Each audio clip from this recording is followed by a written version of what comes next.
Hello, fellow Sapiens, and welcome to Sleepless Homo. Whether you're preparing to sleep, winding down after a long day, or simply relaxing while cooking, showering, or working with headphones, this channel is here to calm your mind with science told softly. If you appreciate this kind of thoughtful, long-form content, please consider liking and subscribing. It helps more people discover educational stories that bring comfort and knowledge instead of noise. And if you drift off mid-chapter, no problem. I've left timestamps in the description so you can find your way back the next day because each chapter builds the full story. Remember, this is not about wild speculation but humble science, carefully told. We don't always have all the answers, but we'll follow the evidence wherever it leads.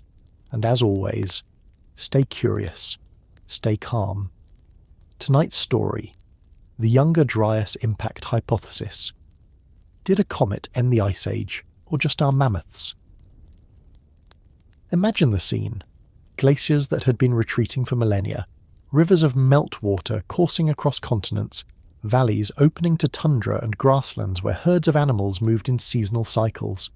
Humanity, scattered in small bands across Europe, Asia, and the Americas, was beginning to feel a rare reprieve. For several thousand years after the peak of the last glacial maximum, the climate had been slowly shifting into something more livable. And then, just as the planet appeared to be climbing into stability, temperatures plunged. Why?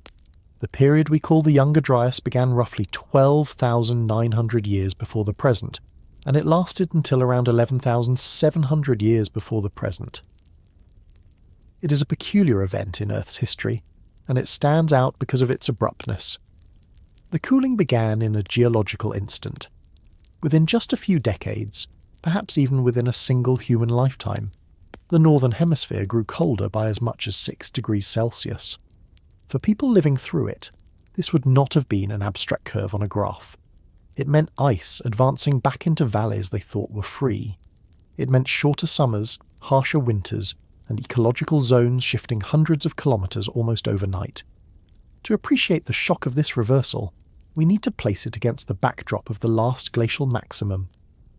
About 20,000 years ago, massive ice sheets had reached their greatest extent across North America and Eurasia. They locked up so much water that global sea levels dropped by over 100 metres, exposing continental shelves and altering coastlines. By about 14,700 years ago, these ice sheets began to collapse, and the planet warmed in fits and starts. This warming is known as the Bulling-Allerud interstadial, a brief interglacial pulse that lasted for around 2,000 years. Forests expanded northward, herds followed them, and humans took advantage of the opening landscapes. It seemed like the glacial world was retreating for good. Then, with little warning, the warmth ended. Greenland ice cores show this vividly. When scientists drilled through 2 kilometres of frozen record, they uncovered clear signals of climate change preserved in the layers of snow and ice. These layers tell us that the Younger Dryas was not just a slight chill, it was a plunge back into near-glacial conditions. The isotopic ratios of oxygen in the ice shift suddenly, a proxy for temperature that allows us to reconstruct how cold it became. This is the kind of data that humbles us. The planet can flip in less than a human generation, overturning ecosystems and forcing every species to scramble. But the Younger Dryas was not evenly felt everywhere. The northern Atlantic region bore the brunt of it. Europe grew colder and drier, with glaciers re-advancing into high valleys. Britain, already chilly, became almost uninhabitable in parts. Yet the southern hemisphere experienced something different. In places like Australia, there is little evidence of such a cooling. Some regions may have even grown wetter.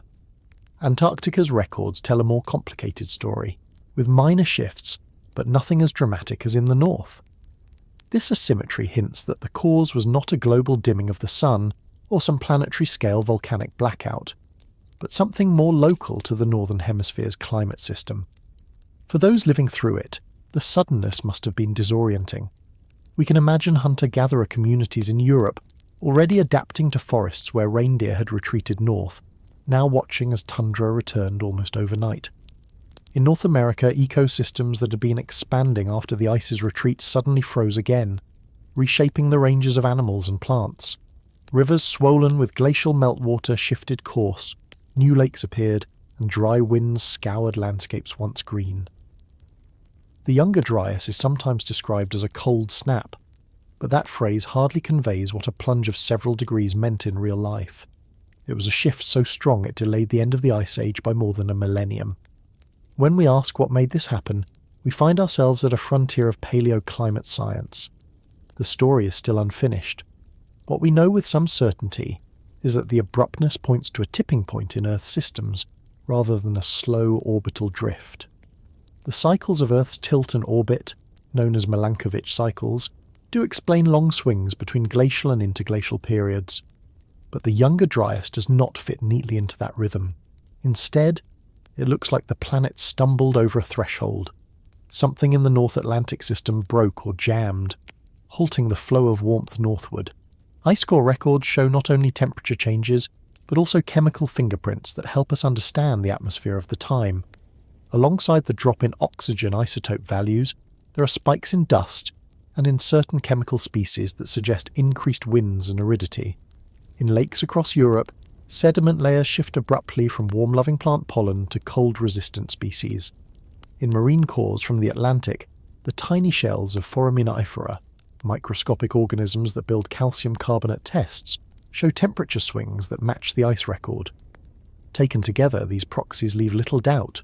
The Younger Dryas was real, global in extent and abrupt in onset. The name Younger Dryas itself comes from a small alpine flower, Dryas octopetala. Its pollen is abundant in the layers dated to this time in Europe, showing how tundra species reclaimed ground from temperate forests. There is also an older Dryas, and even an oldest Dryas, shorter cold phases during the deglaciation. But the Younger Dryas was the last and most dramatic of them, a final gasp of glacial climate before the Holocene, the warm epoch in which we still live, took hold. What makes this event so fascinating is that it came at the hinge of human prehistory. Around this time, people in the Levant had begun experimenting with wild cereals, laying the foundations of agriculture.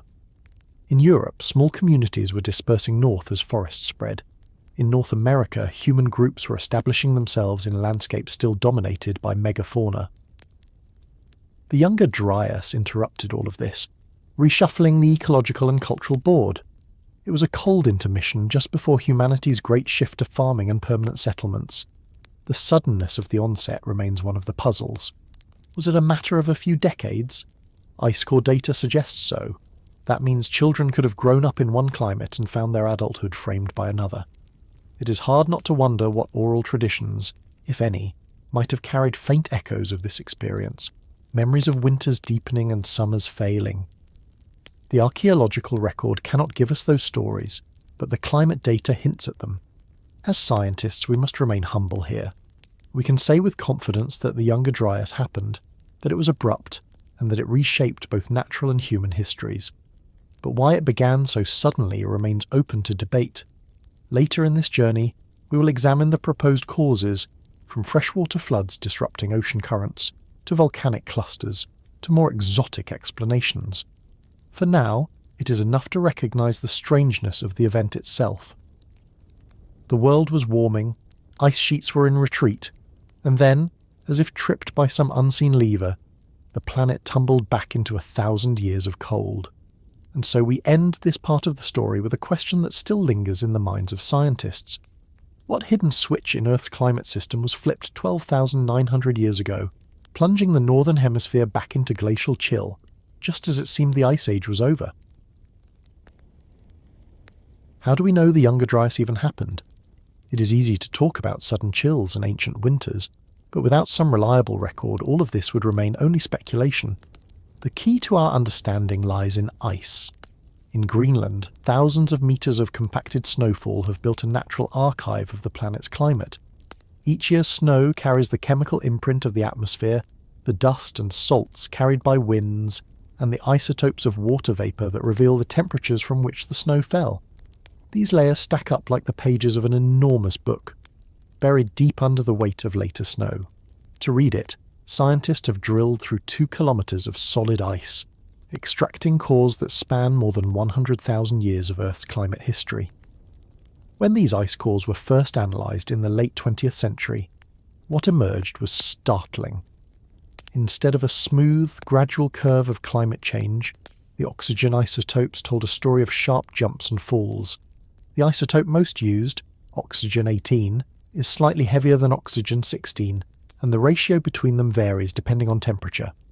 When water evaporates from the oceans and falls as snow at high latitudes, colder conditions favour lighter isotopes, leaving a signal in the snow that can be measured thousands of years later. By slicing through the layers of the ice cores and measuring the ratios, scientists could reconstruct temperature changes with astonishing precision. It was in these records that the Younger Dryas revealed itself as a sudden plunge. The isotope curves drop almost vertically at around 12,900 years before the present. Within perhaps as little as a single human generation, Greenland grew several degrees colder. Then, about 11,700 years ago, the line shoots upward again, marking the end of the event and the beginning of the Holocene epoch. There is no mistaking these shifts. They are as clear as a heartbeat on a medical monitor, only stretched across millennia. The precision of the dating is worth dwelling on. Layers in the ice cores can be counted like tree rings, especially in the more recent sections where annual layers are distinct. In some intervals, volcanic eruptions leave sulfate spikes that act like timestamps, cross-checked against other records. By combining layer counting with radiometric methods and comparisons to known volcanic events, researchers can align the Younger Dryas within a narrow window. The beginning is placed around 12,900 years ago, and the end around 11,700 years ago, making its duration roughly 12 centuries. This is a remarkable level of resolution for an event that happened so far in the past. What struck the scientific community most when these records first came to light was the abruptness. For much of the 20th century, climate was often thought of as sluggish, responding slowly to orbital changes or tectonic shifts. The Greenland cores showed otherwise. Climate could jump, it could pivot within decades, possibly within years. That discovery altered the way we think not just about the past, but also about the stability of our own present. If such dramatic shifts could happen in prehistory, the possibility of a rapid change today cannot be ignored. As the cores were studied in greater detail, patterns emerged. The Younger Dryas was not alone. Scattered throughout the last glacial cycle are a series of abrupt warming and cooling swings now known as Dansgaard-Oeschger events, after the scientists who first identified them. These are repeated patterns in the ice record, a rapid warming over a few decades, followed by centuries of gradual cooling, and often capped by a sudden plunge. They appear about 25 times in the Greenland record over the last 100,000 years. The Younger Dryas is the final and most famous of them, because it occurred just as the planet was transitioning out of the Ice Age. But it is important to note that the cores also reveal regional contrasts. The isotope story from Greenland is dramatic, but records from Antarctica show nearly the opposite. When Greenland cools, Antarctica often warms, and when Greenland warms, Antarctica cools. This bipolar seesaw is thought to reflect changes in ocean circulation, with heat being stored in one hemisphere while the other grows cold. The Younger Dryas fits neatly into this larger rhythm, reinforcing the idea that the event was not a quirk of Greenland alone, but part of a global system of climate shifts. Other proxies strengthen the case. In European lake sediments, pollen grains show forest retreating, and tundra plants returning at the onset of the Younger Dryas. In marine cores from the North Atlantic, the shells of tiny plankton record cooling surface waters. Even speleothems in caves, stalagmites and stalactites, preserve chemical signals of the changing climate, with growth slowing during the cold centuries. These multiple lines of evidence align with the ice cores, creating a robust picture. The Younger Dryas was real, it was abrupt, and it reshaped environments across the northern hemisphere. Of course, knowing that it happened is not the same as knowing why. That question remains unsettled, and we will explore the competing explanations later. For now, what matters is the clarity with which the ice cores capture the event. They are time machines in the truest sense, giving us access to winters and summers that fell long before written history. They show us that climate is not a smooth slope, but a staircase, with sudden drops and unexpected landings. When researchers first presented these findings, they met with skepticism. The idea that climate could change so abruptly seemed implausible, but as more cores were drilled, and as different laboratories confirmed the isotope signals, the reality of the Younger Dryas became undeniable. It is now one of the best documented events in quaternary science, serving as a case study in how sensitive the Earth system can be. And yet, despite the clarity of the graphs, a question lingers. If climate can lurch so suddenly, what was the trigger? Was it a collapse of ocean currents, a pulse of fresh water, a chain of volcanic eruptions, or something more unusual? The ice cores tell us the timing and the magnitude, but they do not tell us the cause. For that, we must turn to other lines of evidence, and that search has fueled decades of debate. As we stand with these ice cores, looking back 12,900 years, we cannot help but wonder, if you were alive then, would you have noticed the change in your own lifetime? Would you have felt the winters deepen and the summers shorten, or would it have crept in so subtly that only your grandchildren realised the world had shifted? The cores suggest it was fast, but lived experience is another matter. Perhaps somewhere, someone remarked that the rivers froze longer than before, that the trees bore fewer leaves, that the herds moved differently. Those voices are lost to us, but the ice has preserved their silence in isotopic codes. The Younger Dryas is written into the frozen pages of Greenland, a reminder that the climate system is full of surprises. We read it now with the tools of science, but it is still, at its heart, a mystery story. We know when it began and when it ended. We know how cold it grew, but the deeper why remains unsettled. That uncertainty is not a flaw in the record. It is the honest edge of knowledge where questions point the way forward. The story of the ice cores is not only about their chemical messages, but also about the sheer challenge of retrieving them. Drilling into the Greenland ice sheet is like trying to open a vault of time. Teams of researchers work in freezing conditions, far from any settlement, guiding hollow drills slowly downward. Each section of ice brought to the surface is carefully logged, wrapped and stored. The clear cylinders often look like nothing more than frozen glass, yet inside them are trapped tiny bubbles of ancient air. These bubbles are the only direct samples of Earth's past atmosphere that we possess. They carry the concentrations of carbon dioxide, methane and other gases as they were tens of thousands of years ago. When the Younger Dryas interval is reached in the cores, these air bubbles tell their own story. Methane levels drop abruptly, reflecting the collapse of wetlands in the cooling north. Dust levels rise, showing that winds became stronger and landscapes drier. These shifts add texture to the temperature record, confirming that what the isotopes suggest was mirrored in the wider environment. The value of this is that it rules out the possibility that the Younger Dryas was some artifact of measurement. The signal is too consistent across gases, dust and isotopes to be a laboratory illusion. The ice also provides annual resolution in some sections, thin bands that can be counted one by one under a microscope. This fine detail reveals that the transitions into and out of the Younger Dryas were not slow fades. The onset seems compressed into just a handful of layers. The exit into the Holocene is even sharper, an almost vertical rise in isotope values that speaks of a world warming in the blink of a geological eye. Such evidence has pushed scientists to rethink what abrupt really means in climate science. It is not centuries, but perhaps mere years that separate one state from another.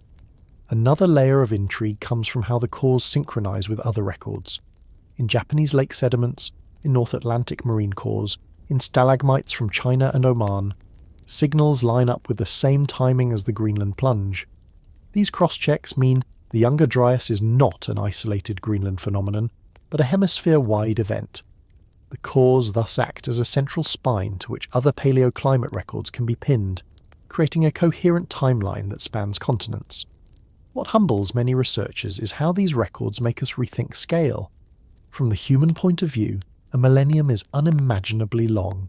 From the planet's perspective, it is the flick of a switch. The ice reminds us that climate systems have thresholds, points at which they reorganize with startling speed. And so, we return to the haunting question. If such a shift could erupt from Earth's own rhythms 12,900 years ago, how stable is the warmth that cradles us now? What did the Younger Dryas actually feel like on the ground for those who lived through it? Numbers and graphs pulled from the ice cores can show dramatic plunges and abrupt spikes, but for the hunter walking across the tundra or the family huddling in a rock shelter, climate was not an isotope. It was wind against skin, ice returning to valleys, forests thinning to scrub. around 12,900 years ago, as the planet's northern latitudes should have been easing into gentler conditions, the sudden reversal sent Europe and much of the North Atlantic world back into a hard freeze. Glaciers that had been shrinking turned around and began to creep forward again. Alpine valleys in Switzerland that had been greening during the Allerud interstadial were once more filled with advancing ice tongues. In Britain, cold-tolerant plants that had retreated south suddenly returned, and pollen trapped in ancient lake beds tells us that birch and juniper again became dominant as oaks and hazel failed to thrive. The chill was not only cold but also dry. The Younger Dryas brought with it sharp reductions in rainfall across much of northern Europe and the eastern side of North America. Lakes shrank, rivers became sluggish, and the landscapes grew dusty. From the perspective of a reindeer herd, this meant pastures changed abruptly. Moss and lichen, once made available by warmer winters, were now locked under snow and ice. Hunters following those herds would have found migration routes altered or broken entirely. In some areas, the abundance of certain animals may even have increased at first, as cold ecosystems stabilized briefly. But the unpredictability of the seasons made human planning far more difficult. Yet the changes were not uniform across the globe, and this asymmetry is part of what makes the Younger Dryas so fascinating. In the southern hemisphere, the story diverges. In parts of South America, such as Venezuela, lake sediments show cooler conditions, but across large stretches of the continent and in southern Africa, evidence points to relative stability, or even mild warming. Antarctica tells an even stranger tale. The ice cores there show a pattern almost the reverse of Greenland's, with warming aligning with northern cooling. In New Zealand and southeastern Australia, some records suggest that rainfall may actually have increased during this same interval. What this means is that the Younger Dryas was not a single global freeze but a seesaw, with one hemisphere plunging back toward glacial conditions, while the other experienced something quite different. This contrast shows up clearly in the pollen records from Europe compared to those from Africa or South America, and it also appears in the chemical markers trapped in stalagmites from far-flung caves. One half of the planet was lurching into harsh winters, while the other seemed relatively spared. To people living in northern latitudes, it would have been felt as a betrayal of the warming trend that seemed to promise a gentler world. To those in the southern hemisphere, the event might not have registered at all as anything extraordinary. And to us today, the haunting question remains. What kind of planetary system allows one hemisphere to stumble backward into ice, while the other stands in place, or even warms? It suggests a climate engine capable of shifting gears differently north and south, with consequences that were and still are unevenly distributed. The unevenness of the Younger Dryas becomes even clearer when we look not only at temperatures but at ecosystems. In Central Europe, less deposits, the windblown silts that cover wide tracts of land, accumulated more rapidly, meaning dust storms scoured the surface as vegetation failed to anchor soils. In the American Midwest, ancient lake basins show fluctuating water levels that signal harsher drought cycles than had been seen for thousands of years. To live in these landscapes meant not only enduring colder winters, but facing unpredictable rainfall, failing crops of wild grains, and the need to move constantly in search of sustenance. This was not a return to the steady cold of the last glacial maximum. It was a jittery, unstable world in which one year might bring brutal storms and the next parched ground. Meanwhile, in places far removed from the ice sheets, life went on with far less drama. In tropical Africa, sediment cores from Lake Victoria and Lake Tanganyika show evidence of modest shifts, but the broad outlines of climate remained steady. Plants continued to grow in abundance, animal populations stayed relatively stable, and human groups there probably carried on with minimal disruption. For them, the Younger Dryas was perhaps no more than another turn in a long sequence of seasonal challenges. What is striking is that even within a single continent, the impact varied sharply. In South America, the high Andes cooled noticeably, forcing alpine plants and animals to descend to lower altitudes. But in the Amazon basin, wetter conditions may have supported flourishing forests. This patchwork of responses is a reminder that global climate events are never experienced evenly. Local geography, altitude, and prevailing winds determine whether an area suffers or survives.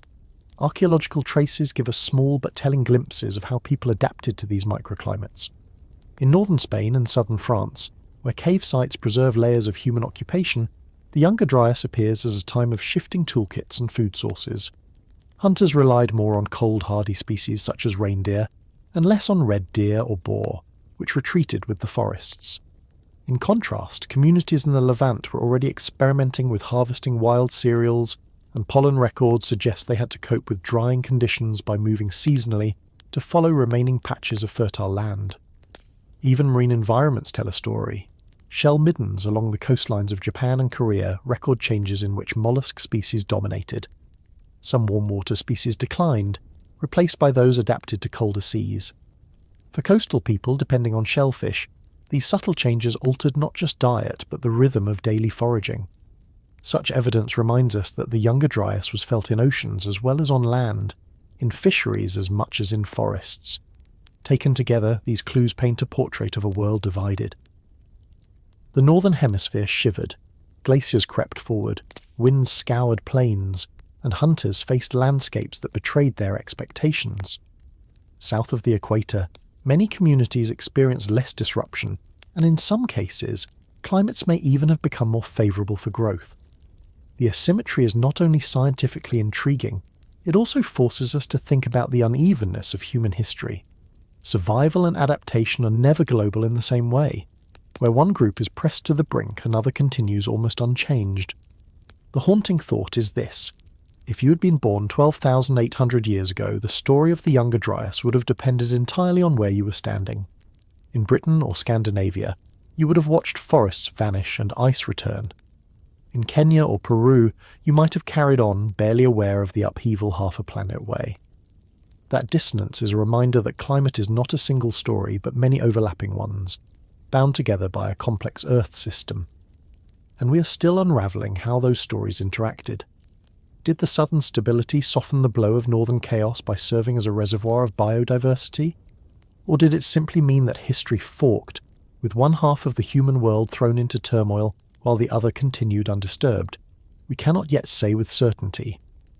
But the evidence we do have shows that the Younger Dryas was not a single blanket of cold draped over the Earth. It was a quilt of extremes, stitched together by forces we are only beginning to understand. Imagine standing on a plain in North America 13,000 years ago. The cold of the Younger Dryas has just begun to creep back, but the land is still populated by giants.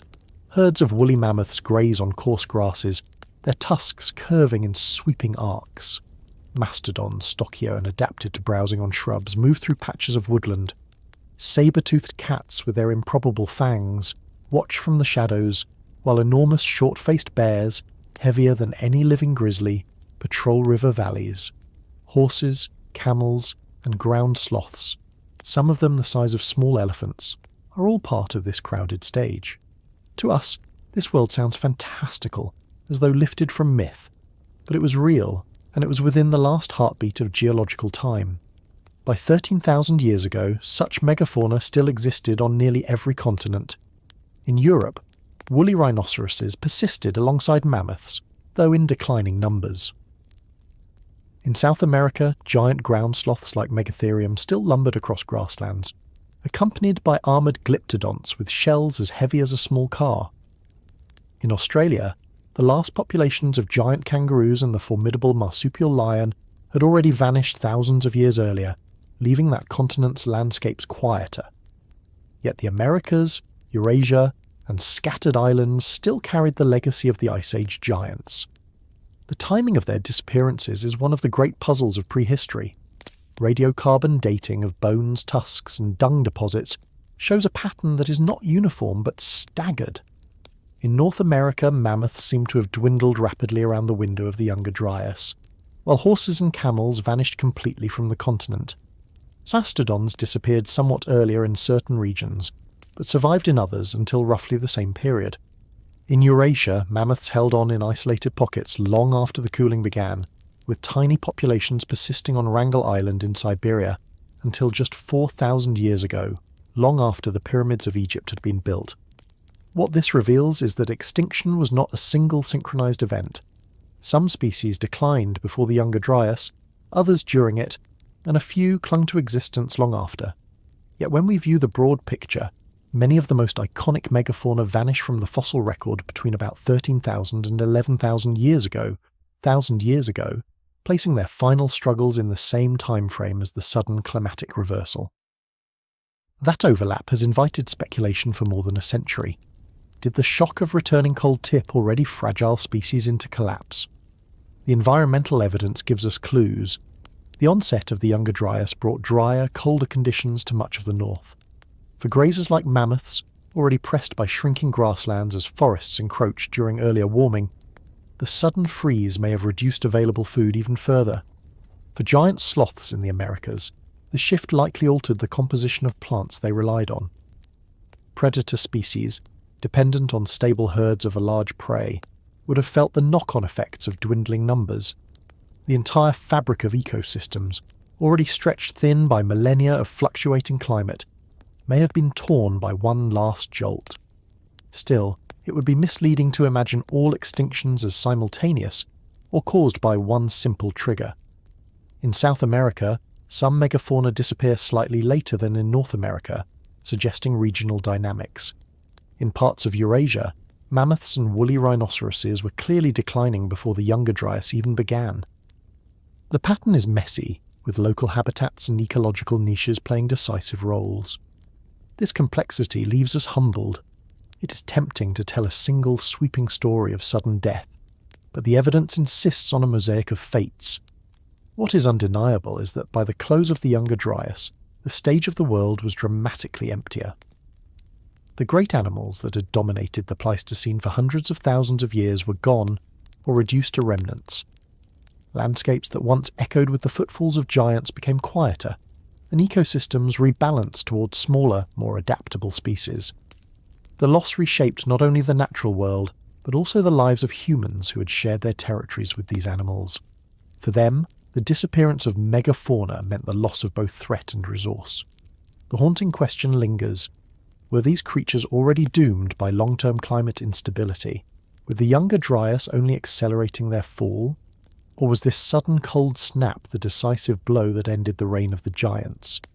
We cannot answer with certainty, but the overlap in timing ensures that the Younger Dryas remains forever linked with the last chapter of the mammoths, the saber-toothed cats, and the towering sloths. What makes the story even more compelling is how traces of these vanished animals still surface in the most unexpected ways. Caves in the American West preserve layers of dung from ground sloths, stacked year after year until their sudden absence marks the end of the species. Frozen steppe soils in Siberia hold entire mammoth carcasses, their stomachs filled with the grasses they ate in their last days, frozen so quickly that even their hair and soft tissue remain. Peat bogs in northern Europe yield the antlers of giant deer, also known as the Irish elk, animals whose racks stretched wider than the span of a human arm outstretched twice.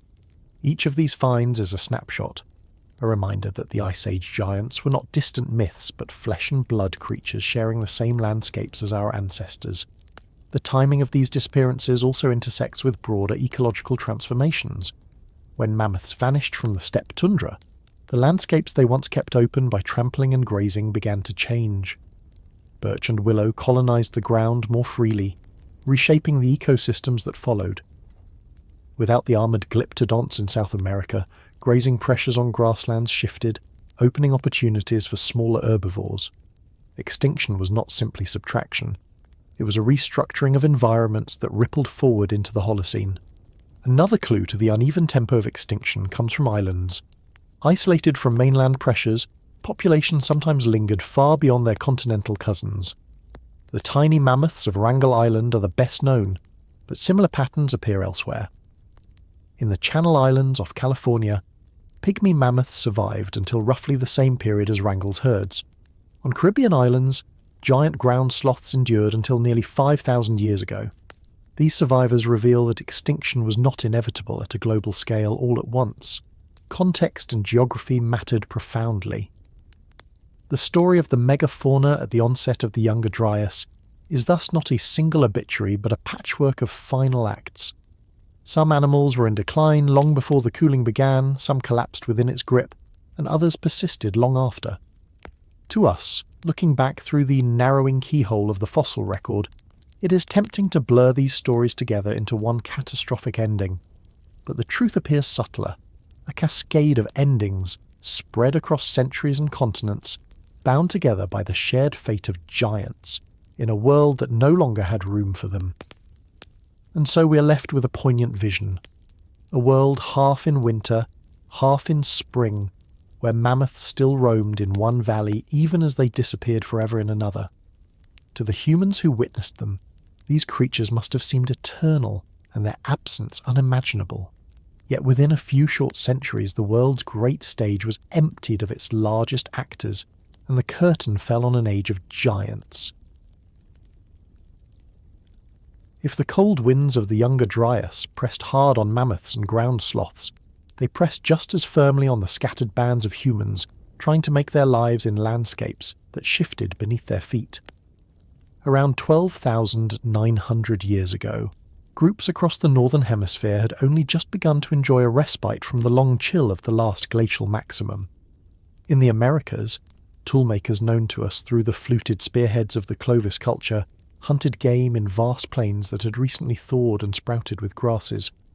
In the Levant, villages of the Natufians experimented with a kind of sedentism, harvesting wild cereals and building stone houses that suggested life might at last become more predictable. In Europe, hunters had moved into valleys abandoned by ice, and in Britain, burials mark a people living close to rivers and caves. The sudden reversion to glacial conditions must have felt like a betrayal of hope. The question is, how did they react? The Clovis culture has become a touchstone in this story because of its distinctive tools, long fluted spear points, shaped with a skill that allowed hunters to thrust or throw them into the hides of the large animals. For a time these tools appear across much of North America, a sign of shared ideas or widespread mobility. Yet by the opening centuries of the Younger Dryas, the archaeological record shows Clovis fading, replaced not by empty landscapes but by a patchwork of newer traditions. Folsom points, smaller and more refined, appear in the Great Plains, tailored for bison rather than mammoth. In the American Southeast, other styles emerge. The transition does not look like sudden disappearance, but rather adaptation, as communities shifted prey, refined technology, and adjusted to shorter growing seasons and harsher winters. The landscapes were still inhabited, but the Clovis name no longer defined them. In the Levant, the Natufians were among the first humans to build stone houses and invest in permanent villages. Before the cold struck, they harvested stands of wild wheat and barley, collecting seeds with flint sickles and storing them in pits. Their settlements grew larger, and some archaeologists argue that these communities were already experimenting with the first steps toward agriculture. Then the Younger Dryas altered the equation. Drought replaced relative abundance, woodlands shrank, and game shifted ranges. Some Natufian sites appear to contract or be abandoned. Others suggest a return to mobility, with groups leaving behind heavy stone houses in favour of lighter shelters that could be moved seasonally. Yet the foundation remained. They continued to harvest cereals, they continued to gather nuts, and when conditions warmed again, their descendants were poised to take the leap into full cultivation.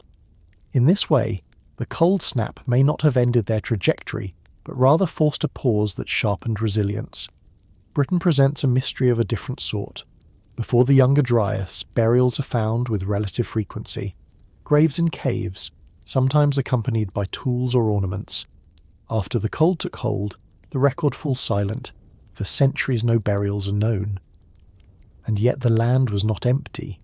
Tools, butchered animal bones and worked flint tell us people remained. Explanations vary. Perhaps groups moved to the coasts where rising seas have since swallowed their cemeteries.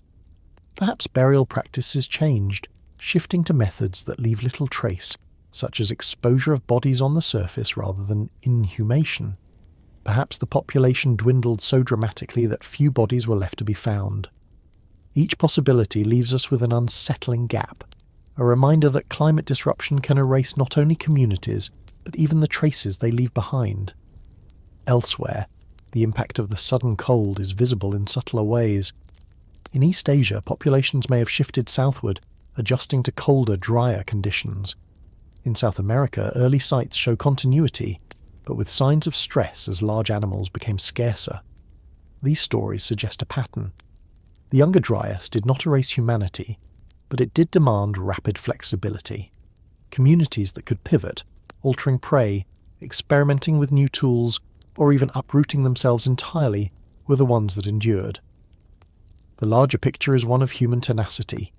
We are, after all, the species that endured ice sheets, deserts, droughts, and floods, long before written history began. The Younger Dryas was one more trial in a long sequence, but the timing matters because these were not just foragers clinging to survival. In multiple regions, they were beginning to reshape their relationship to land, food, and each other. A colder, drier millennium interrupted that process, delaying some trajectories while accelerating others. When the warmth returned, the seeds, sometimes literal ones, were ready to sprout into new forms of society. It is humbling to imagine what this must have felt like on the ground, to live in a stone house for the first time, only to abandon it again when crops failed, to bury your dead in one generation and then stop, leaving no trace for archaeologists to find, to hunt mammoths with weapons perfected over centuries, only to discover they had vanished from your valley. The Younger Dryas reminds us that cultural progress is never linear. Climate can pull the rug from beneath even the most promising experiments, forcing resets, migrations, and improvisations. The haunting question remains: how many paths of human possibility were extinguished in that 1,000-year chill, and how many were forged precisely because of it? If we look beyond the better-known centres of archaeology, the Younger Dryas also left quieter imprints that help us sense the breadth of its disruption. In the highlands of Anatolia, cave deposits suggest fluctuating use during this period, with occupations appearing sporadically and then vanishing for centuries. These gaps may hint at groups oscillating between upland and lowland zones, as winters lengthened and food webs contracted. In the Caucasus, obsidian tool scatters suggest that mobility increased, perhaps reflecting a return to smaller, more flexible hunting parties, rather than the larger groups that had clustered during the milder centuries before. These shifts show that resilience was not uniform. Different regions generated their own survival strategies, each shaped by microclimates and available resources. Across northern Europe, pollen records reveal dramatic contractions of forests. Where birch and pine had begun to reclaim open ground, tundra species suddenly resurged, rolling back the green frontier. For humans, this meant that familiar landscapes altered within a few generations. Game animals retreated or grew scarce, and new hunting grounds had to be discovered. The archaeological record registers this not in sudden collapse, but in the scattering of sites, as if families pulled back into smaller ranges, eking out a living at the edges of habitable zones. Such retreats may also explain why the number of preserved artifacts appears to drop. Fewer people left fewer traces, or they moved so often that their campsites were ephemeral. The picture in North Africa is less clear but equally intriguing. Lake cores in the Sahara indicate that arid conditions intensified, shrinking the oases that had served as lifelines for scattered foragers. At the same time, evidence from the Nile Valley shows continued human presence, with grinding stones and hearths suggesting persistent adaptation to fluctuating water levels. Here, the Younger Dryas did not bring glaciation but instability. Sometimes too much water, sometimes too little, forcing people into a constant balancing act. In this sense, the period was not a single story of cold, but a global patchwork of disruptions, each demanding different human responses. Even in areas buffered from the worst of the cold, such as parts of East Africa or South Asia, the ripple effects mattered. Shifts in rainfall patterns altered plant communities, making some areas more attractive and others less. Hunter-gatherers had to track these changes closely, moving season by season to ensure continuity.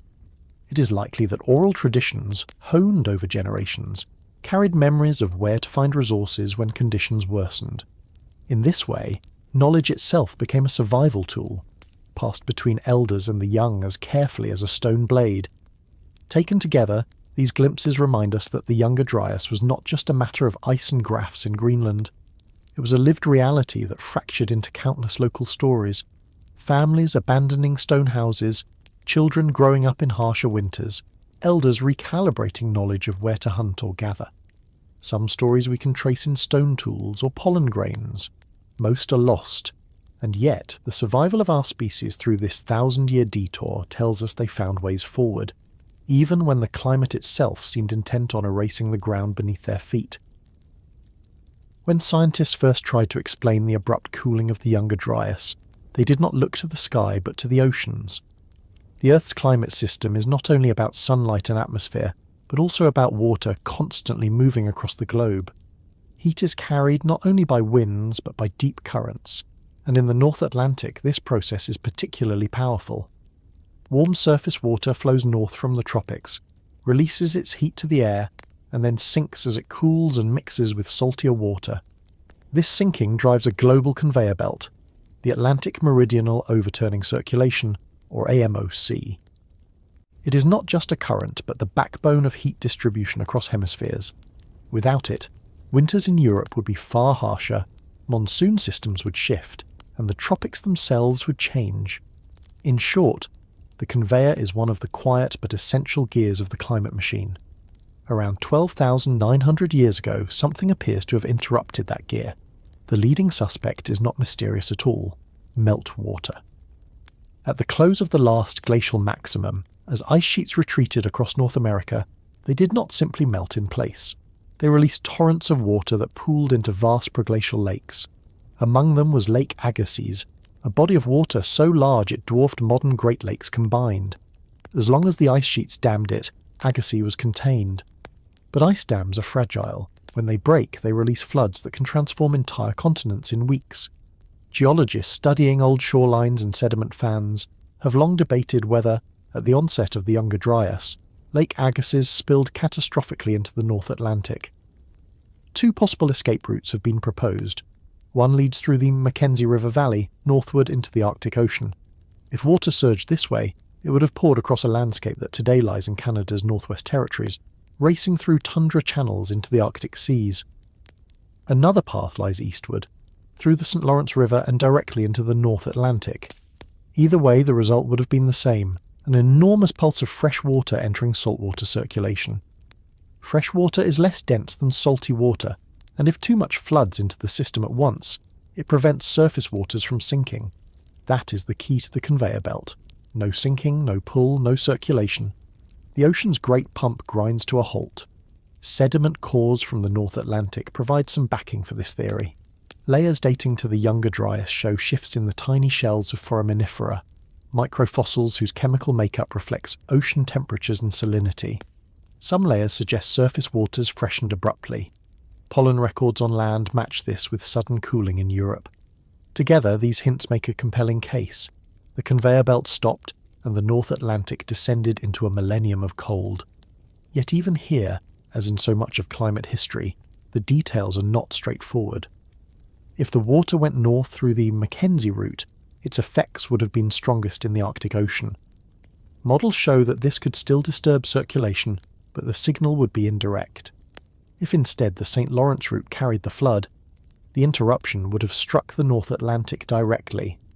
Both scenarios could explain cooling, but both require enormous volumes of water at just the right moment. Geologists argue over dates. Did Agassiz drain precisely at 12,900 years ago, or earlier, or in multiple pulses spread over centuries? Some lake shorelines suggest gradual releases rather than single catastrophic floods. Others hint at sudden drainage events. Without a precise calendar, the connection between these floods and the Younger Dryas cooling remains a hypothesis. Another complication comes from the southern hemisphere. Ice cores from Antarctica show that when the north cooled, the south warmed. This seesaw pattern, known as the bipolar seesaw, makes sense if the conveyor shut down. Heat that would normally travel north remained in the southern oceans instead. But here again, the signal is not perfectly aligned. Some Antarctic records suggest warming began before the Younger Dryas, as if the climate machine was already shifting. This has led some researchers to ask whether the conveyor slowdown was cause or consequence. Did freshwater shut it down, or was it already unstable, with meltwater only nudging it over the edge? The freshwater hypothesis remains one of the most studied explanations because it ties together ocean physics, glacial melt, and observed climate records. It is simple, in principle. Too much fresh water and the pump stops. Yet simplicity can be deceptive. The volumes required are staggering, and the precision of timing matters. If even a few centuries separate the flood from the cooling, the neat cause and effect picture phrase. So we are left with a plausible culprit, but not a fully proven one. The conveyor belt theory explains much, but not everything. And so the haunting question lingers. Did the oceans themselves, overwhelmed by the melting of ice, simply shut off the warmth of an entire hemisphere? Or are we still only circling around the true trigger of the Younger Dryas, seeing patterns in water and ice without yet grasping the whole mechanism? If the freshwater hypothesis feels almost too neat, that is because it is. The Earth is not a single switch where one flood turns the system off. When scientists test this idea with climate models, some results support a conveyor collapse while others show only partial slowdowns. In some simulations, the AMOC weakens but does not fully halt. Europe still cools, but not always to the extent we see in the ice cores. That gap between model and evidence is where doubt enters.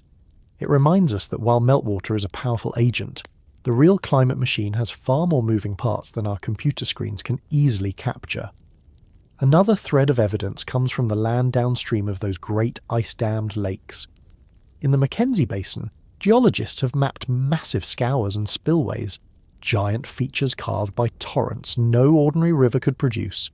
These are interpreted as mega-flood paths, signs that volumes of water once surged north at a pace impossible to imagine today. At the mouth of the St. Lawrence system, sediment fans also suggest abrupt pulses into the Atlantic. Each site tells part of the story, but they do not always agree on timing.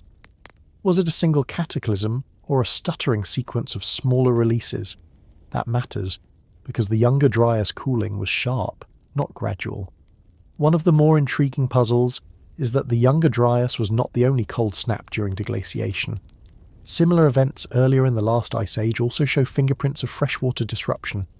These are the so-called Heinrich events, when armadas of icebergs carved into the North Atlantic and melted, freshening the surface. Those earlier episodes help frame the Younger Dryas as part of a pattern. Perhaps the climate system, already unstable, was primed to respond violently to even modest freshwater surges. In that sense, Lake Agassiz may have been less the sole culprit and more the final straw in a chain of stresses. Still, for all its appeal, the freshwater idea raises another question. If the conveyor can be stopped so easily, why does it not happen more often in the paleoclimate record? Meltwater pulses occurred repeatedly as ice sheets retreated, yet not everyone left behind a millennium of cold. This inconsistency fuels healthy skepticism. It may be that only under very specific configurations of ice cover, solar input, and ocean circulation can a flood tip the system into full reversal. That makes the Younger Dryas both an echo of earlier events and a unique convergence. The freshwater hypothesis has not been discarded. It is still the first suspect because it draws on processes we know occurred: melting ice, draining lakes, and disrupted salinity.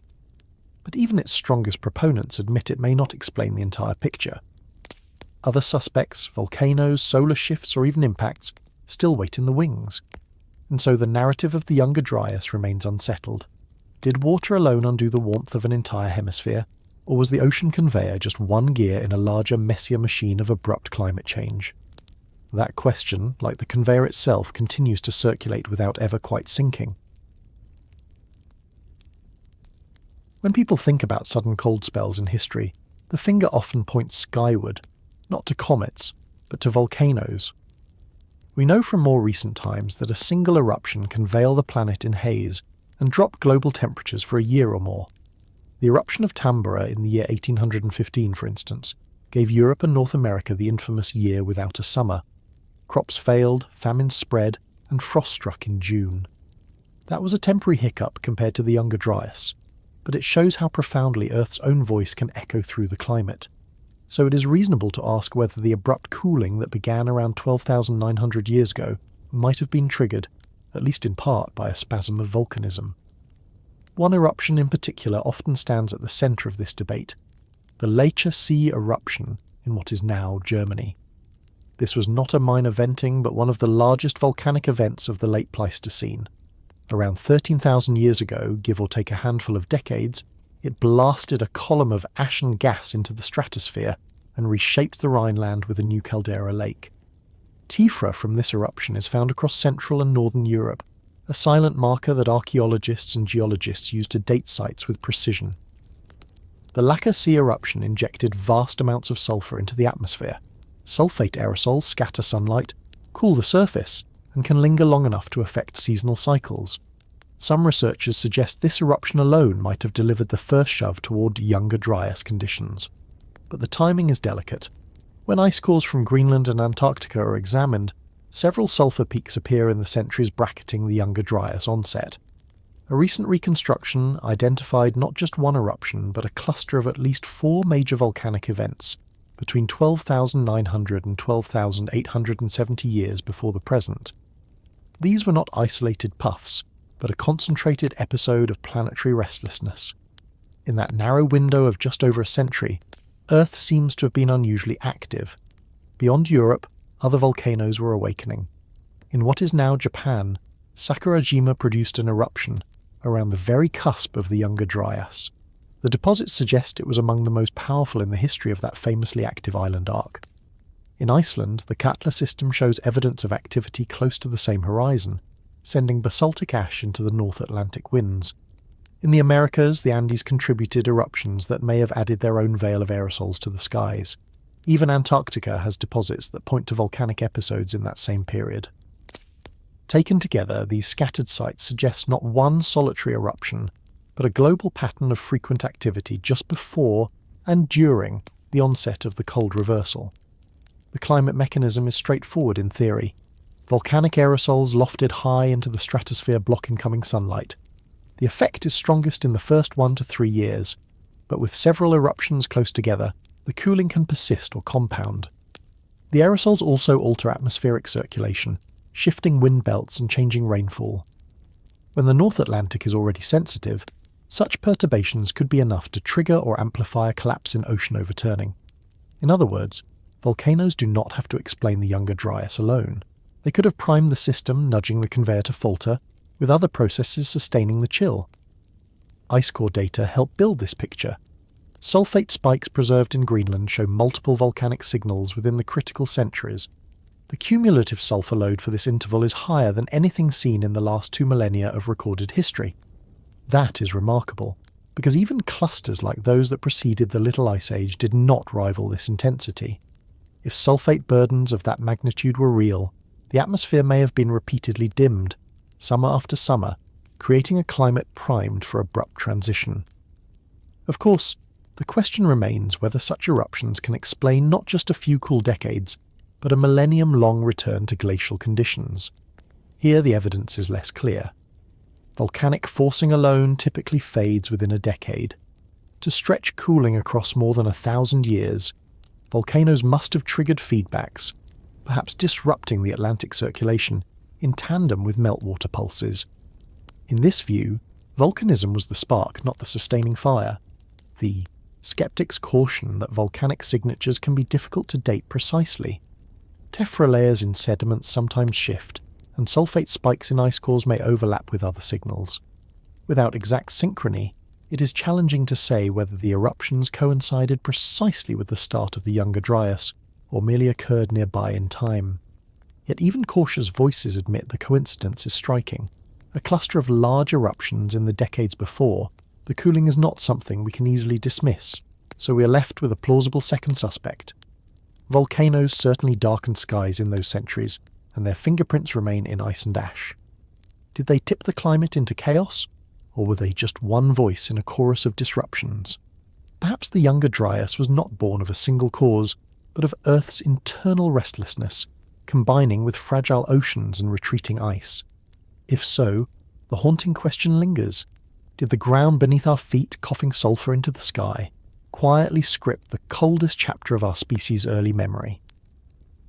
One of the most thought-provoking aspects of this volcanic angle is how it forces us to think about the Earth as an interconnected system, rather than a set of isolated disasters.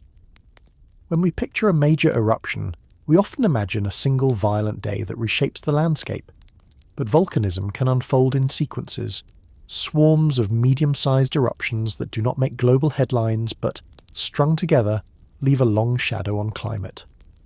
The research pointing to more than 30 eruptions in the 4 centuries before the Younger Dryas onset is a reminder that we may be dealing with cumulative pressure.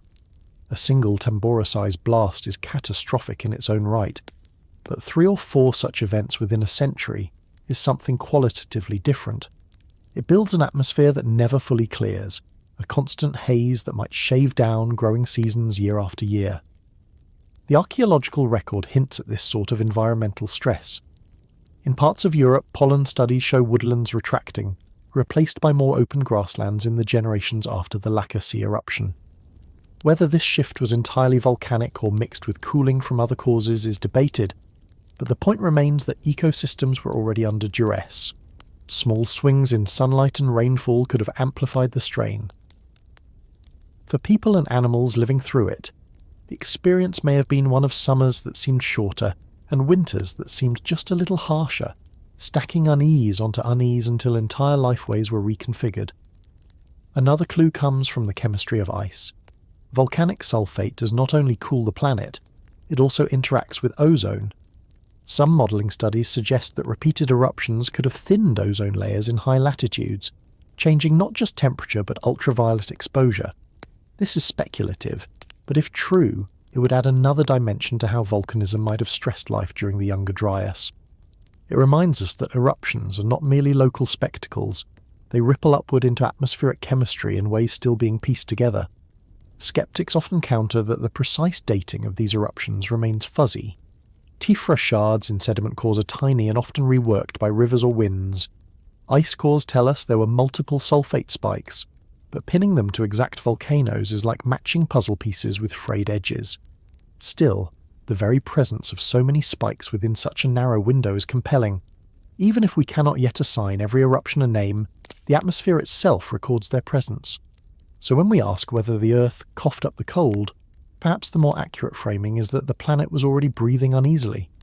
The retreat of ice sheets lightened the crust, magma systems adjusted, and volcanism surged at precisely the moment when the climate was most sensitive.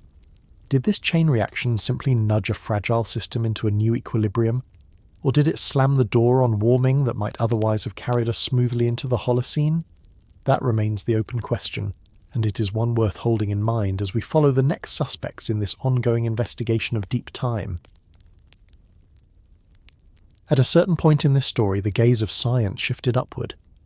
If oceans and volcanoes could not fully account for the sudden shock of the Younger Dryas, perhaps the culprit was not of this Earth at all. Around the middle of the 2007 conference season, a group of researchers proposed what became known as the Younger Dryas Impact hypothesis. The idea was stark and simple enough to make headlines. Something fell from the sky. A comet or an asteroid, possibly fragmented into multiple pieces, may have struck or exploded over North America roughly 12,900 years ago. The result, they argued, was a cascade of disasters, wildfires racing across landscapes, ice sheets destabilized by sudden heat, and ecosystems thrown into collapse. In this telling, the sudden return to cold was not just a quirk of the climate system, but the fallout of an extraterrestrial visitor. The attraction of this hypothesis is easy to see. Earth is no stranger to impacts. 66 million years ago, a large asteroid transformed the fate of dinosaurs and paved the way for mammals. That was a global catastrophe written in iridium layers in a crater on the Yucatan coast. If one impact could end the age of reptiles, might a smaller one have been enough to jolt the late Pleistocene? The idea taps into a narrative we already understand, that cosmic accidents have shaped life's history before, and they could have done so again in more recent memory. Proponents of the impact hypothesis argue that the Younger Dryas began too abruptly to be explained by slower earthbound mechanisms alone. Within just a few decades, they say, a warming world lurched back into glacial chill. They suggest that only an extraordinary trigger could set so many dominoes falling at once, firestorms consuming up to 1/10 of the Earth's biomass, meltwater flooding oceans, and megafauna extinctions clustering suspiciously around the same window. Rather than a long build-up of stresses, the hypothesis paints a picture of a sudden hammer blow. From the outset, the proposal was controversial. It called not for subtle nudges, but for an abrupt shock, and the evidence was still fragmentary. Critics noted that no crater had been found, and that was awkward. Large impacts leave scars. The idea of a fragmented comet exploding in the atmosphere rather than gouging the ground was offered as a solution. Such events do not always leave obvious craters. The Tunguska explosion in Siberia in the year 1908 flattened forests across 2,000 square kilometres, yet left no crater behind. Perhaps the Younger Dryas began with something similar, but on a larger or more widely dispersed scale. This possibility opened a fresh line of debate. Was it more plausible that Earth's own feedbacks had stumbled, as they had many times before, or that a cosmic intruder had rewritten the script at the very moment warming seemed to be gaining ground? The hypothesis was bold, even cinematic. It resonated with a public imagination already primed by stories of dinosaur-killing asteroids and Hollywood films about planetary impacts. But bold ideas require extraordinary evidence, and that evidence has remained contested. To be clear, the impact hypothesis does not stand outside science. Its proponents are geologists, archaeologists, and climatologists publishing in peer-reviewed journals. They look for signals in sediments, anomalies in chemistry, and patterns in extinction. Yet the hypothesis has also become a lightning rod in the broader conversation about how science handles uncertainty. On one side are those who argue the evidence for an extraterrestrial trigger is mounting and deserves serious attention. On the other are those who caution that the Earth itself offers enough mechanisms to explain abrupt climate shifts without importing cosmic drama. For us, the point is not to resolve the debate, but to understand its stakes. The impact hypothesis offers a story where the Younger Dryas is not just another Dansgaard-Oeschger oscillation, not just another hiccup in ocean currents, but an event unique in its violence. If true, it would mean that our species entered the Holocene in the shadow of a disaster from the stars. If false, it still serves as a reminder of how fragile the climate system is, capable of tumbling into chaos from the inside out. And so the haunting question hangs above us. Was the coldest interruption of the last ice age written into the Earth's own rhythms, or was it imposed by something that fell without warning from the sky?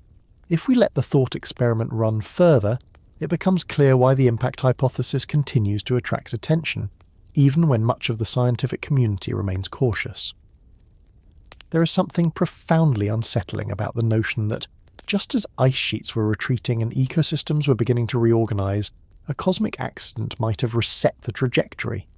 It would mean that the shift into the Holocene, the warm epoch in which all of recorded human history unfolds, did not arrive smoothly, but through a catastrophe that nearly derailed it. That narrative, even if unproven, changes how we think about fragility and contingency in our own past. To follow this idea, we have to imagine the scale of such an event. Advocates suggest not a single dinosaur-killer rock, but rather a swarm of smaller fragments. A disintegrating comet passing near Earth could scatter pieces across continents, each one releasing massive amounts of energy as it burned through the atmosphere or struck the ice sheets. The visual comparison is again Tunguska, magnified many times. Instead of flattening one forest in Siberia, imagine firestorms kindling across broad regions, soot and smoke rising into the atmosphere, and shock waves disturbing vast ice sheets already on the edge of instability. The climatic response in this view would have been rapid cooling, driven both by atmospheric particles blocking sunlight and by freshwater floods cascading into the North Atlantic. The proposal also has a way of tying together disparate mysteries. Why do we see widespread evidence of burning around the onset of the Younger Dryas in so many places, from North America to the Middle East? Why do some species of large mammals vanish around the same window, while others survive only in refuges? Why does the Greenland ice core show such an abrupt plunge into colder conditions? Each of these patterns can be explained in other ways, but the impact hypothesis offers a single dramatic trigger.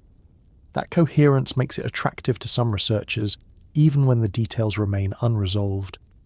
Yet coherence can be deceptive. Earth's climate history is full of abrupt changes, many of them lacking any cosmic explanation. Dansgaard-Oeschger events recurred dozens of times in the ice core record, showing that the system has its own capacity for sudden jumps.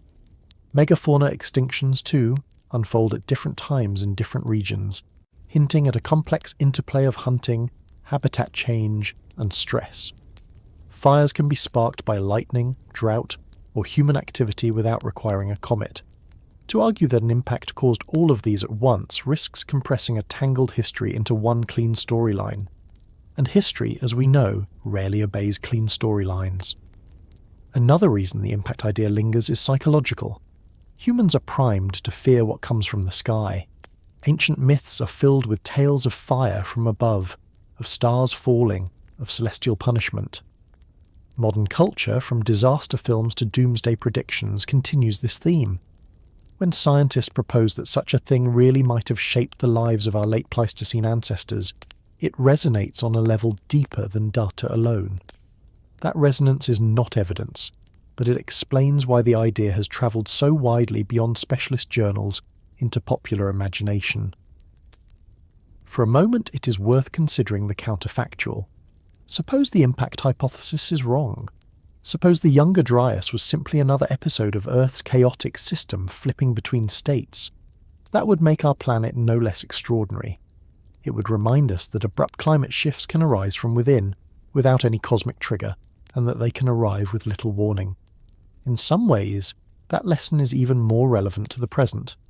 If Earth's own feedbacks can plunge us into thousand-year cold snaps, then the stability we take for granted today is more precarious than we might think. But if the hypothesis is right, then our story carries another weight. It would mean that Homo sapiens survived not only the instability of their own planet, but also the collateral damage of a cosmic accident. It would place our species in a lineage of survivors that stretches back through countless extinctions, marked this time not by the fall of reptiles, but by the disappearance of mammoths, mastodons and saber-tooths. In that case, the Holocene is not just a warm period we happen to inherit, but a fragile aftermath of disaster, a reprieve gifted by chance. The truth for now remains unsettled. Scientists continue to test sediments, model impacts, and argue in papers and conferences. Some of the fiercest debates are not about whether something happened, but about how evidence should be interpreted, calibrated, and reproduced. That is the ordinary grind of science, sometimes invisible to the public. What the Younger Dryas Impact hypothesis illustrates is how much hangs on these slow, careful processes. A single anomaly can appear dramatic, but unless it is confirmed across methods and sites, it cannot carry the burden of a global catastrophe. And so we circle back to the haunting question. Was the sudden freeze at 12,900 years ago just another step in Earth's restless pattern? Or was it a scar left by a fragmented wanderer from the depths of space? We may not have the answer yet, but we do know this. Our ancestors endured either way.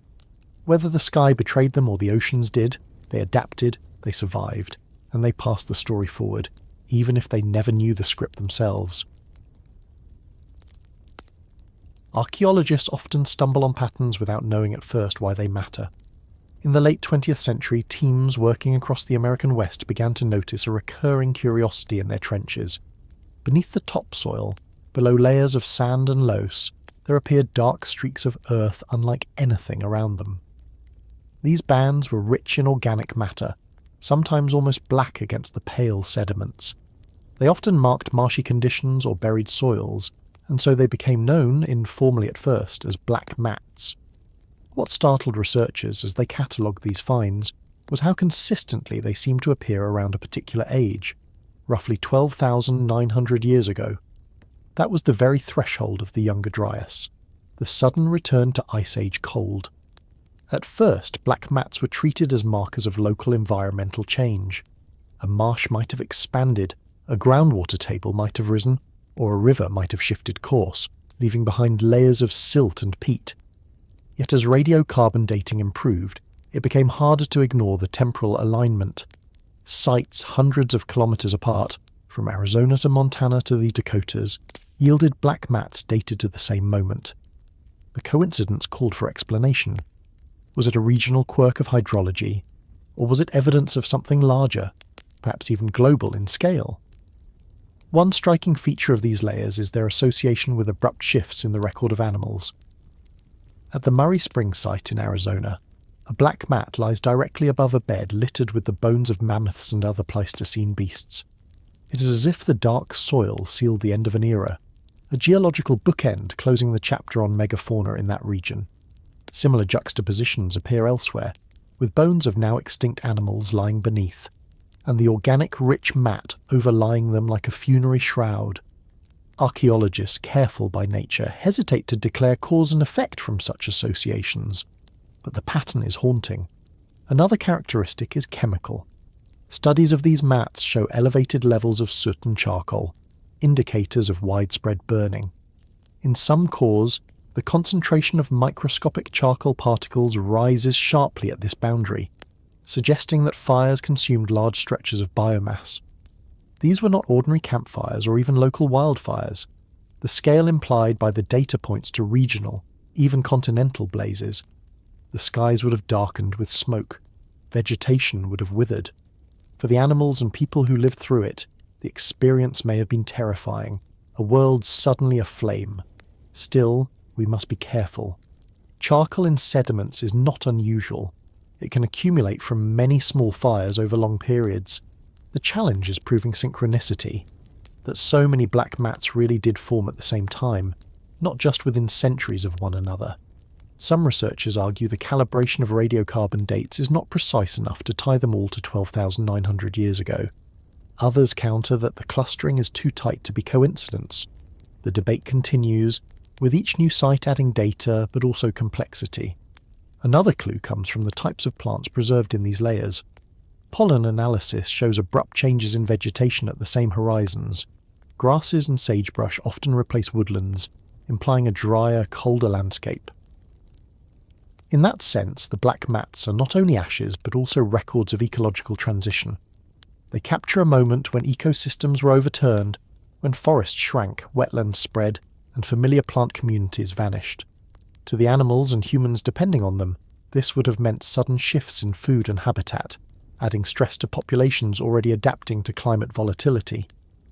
What remains uncertain is the trigger. Did the fires create the mats, or did shifting hydrology create wetland deposits that happened to trap charcoal from elsewhere? Were the mats cause, effect, or coincidence? Even their name hides complexity. Some are peaty, some are silty, some are truly burned. They're unified less by composition than by timing, and it is that timing that makes them so intriguing. When archaeologists kneel over a trench wall and trace a finger across a thin black stripe, they are touching a horizon that speaks of catastrophe. Yet the nature of that catastrophe is contested. Was it simply that climate shifted abruptly, drying forests into tinder? Was it that humans hunting and clearing sparked conflagrations beyond their control?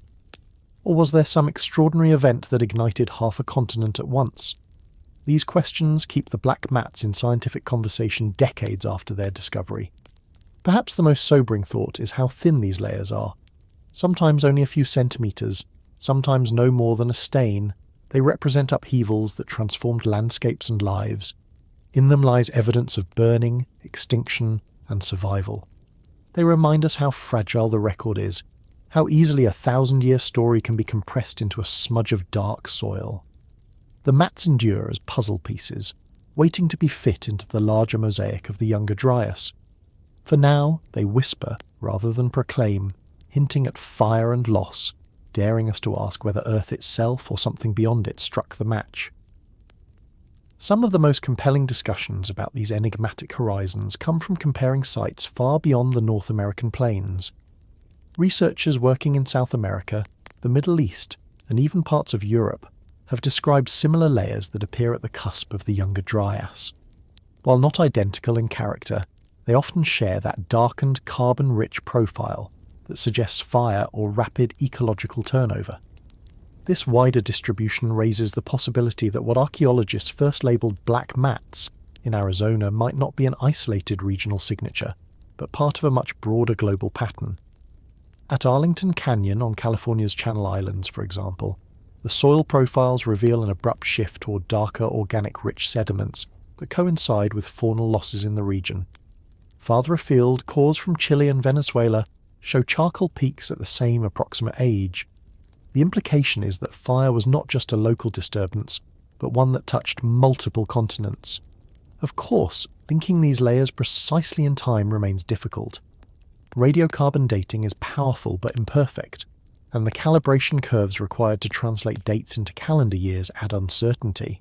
Still, the convergence is striking enough that it cannot be dismissed as mere coincidence. Another angle of study involves what lies immediately above and below the black mats. Beneath them, soils often contain traces of rich faunal communities, mammoth bones, camel remains, or other megafauna that vanish from the record soon after. Above them, by contrast, sites show evidence of a new ecological order, with smaller animals, altered vegetation, and in some cases human toolkits that suggest different survival strategies. The mats thus seem to mark not just an environmental threshold but also a cultural one, a line across which both nature and humanity were forced to adapt. Critics, however, urge restraint. They point out that organic rich layers can form for many reasons: wetter conditions, ponding of water, or simple accumulation of decayed plant matter. In some places, the mats may owe more to hydrology than to fire. This has led to sharp disagreements over whether they should be interpreted as signatures of catastrophe at all. For some scientists, they are merely markers of shifting groundwater during a cooler climate, no more mysterious than a buried marsh. For others, their timing and associations are too consistent to be brushed aside. Perhaps the best way to think about the black mats is as silent witnesses. They do not tell us exactly what happened, but they anchor us to a moment when the world changed. Whether born of fire, flood or frost, they embody the disruption that defined the onset of the Younger Dryas. When we place them in the broader puzzle, alongside ice core records, pollen shifts and the disappearance of great animals, they remind us that history can leave its signature in the thinnest of lines. The haunting question remains: do these dark streaks preserve the memory of ordinary earthly processes, or do they whisper of an extraordinary event that reshaped life on a planetary scale? If dark soils and charcoal hinted at catastrophe, it was the discovery of microscopic crystals that truly ignited debate.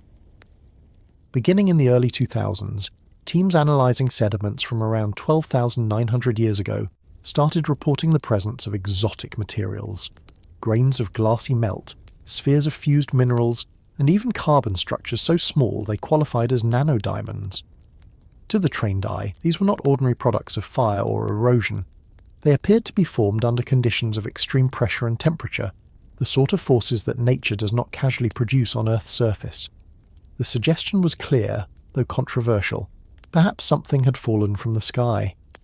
Nanodiamonds are among the strangest of these proxies. They are diamonds, yes, but not the glittering gemstones we imagine in jewellery. They are crystals only billionths of a metre across, too small to see without an electron microscope. On Earth, such structures are known to form in a few contexts. They can appear in meteorites, forged in the violent birth of the solar system. They can also be created during hypervelocity impacts, when shockwaves compress carbon into diamond in the blink of an eye. Finding them at a sediment boundary, then, invites the question of whether a similar impact occurred locally. Melt glass tells a parallel story. These are shards of silica and other minerals that show evidence of having been liquefied at extremely high temperatures and then cooled rapidly. In laboratory experiments, such textures can only be reproduced under conditions far beyond what wildfires or volcanism usually achieve. Some samples from sites in North America have been estimated to require heating above 2,000 degrees Celsius, hotter than basaltic lava, and in the realm of impact fireballs. Their chemistry often shows unusual mixes of terrestrial and extraterrestrial elements, as though local soil was briefly fused with cosmic material. Microspherules add another layer. These tiny rounded droplets, often of iron or silica, look like miniature beads of glass. They are thought to form when material is vaporized, and then condenses as it cools while falling back through the atmosphere. They are abundant in sediments at known impact sites such as the Cretaceous-Paleogene boundary, the layer associated with the extinction of the dinosaurs.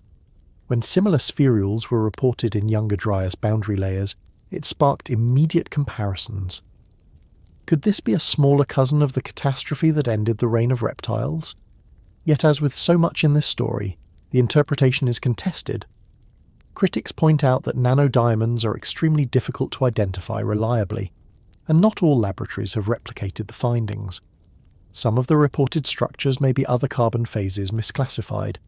Melt glass, too, can form in volcanic eruptions or lightning strikes, though usually in much smaller quantities. Microspherules can arise from industrial processes, though of course no factories existed in the late Pleistocene, which complicates but does not invalidate the comparison. The debate often comes down to context. Are these proxies truly synchronous and widespread, Or are they local oddities magnified by selective sampling? Despite these disagreements, what makes these particles compelling is their convergence.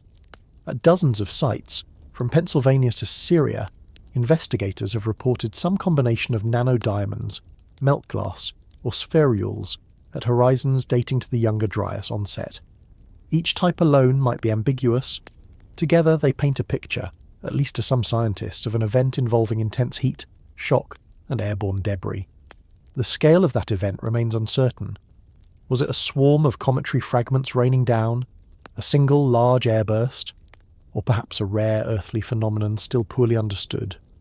What remains undeniable is that the microscopic world offers a new lens on prehistory. Where bones and pollen tell us about living communities, these crystalline proxies record physical processes of unimaginable violence. They remind us that history is written not only in fossils and tools but also in atoms shocked into strange forms. Each shard of glass, each nanodiamond is a clue from a moment when normal processes faltered and extraordinary forces briefly took control. And so, we are left with the question, do these tiny crystals testify to fire from the sky? Or are they misread whispers of more mundane origins? The samples sit in laboratories, viewed through electron microscopes, their meaning fiercely debated. We may not yet know whether they are relics of catastrophe or curiosities of geology, but their presence ensures that the Younger Dryas remains one of the most intriguing and unsettled mysteries in the story of climate and life. One of the striking things about these proxies is how they challenge our sense of scale. When most of us picture evidence of catastrophe, we imagine massive craters, toppled forests, or shattered coastlines. Yet here the debate revolves around particles so small they fit comfortably on the head of a pin, invisible to the naked eye, requiring specialized instruments to detect. That alone makes the case difficult to resolve. A mammoth bone can be dated and held in a museum drawer. A microdiamond has to be carefully isolated from ordinary carbon, its lattice measured atom by atom to distinguish it from lookalikes. Each laboratory step carries the risk of contamination, misinterpretation, or disagreement. The story of these proxies is as much about the challenge of measurement as it is about what truly happened 13,000 years ago.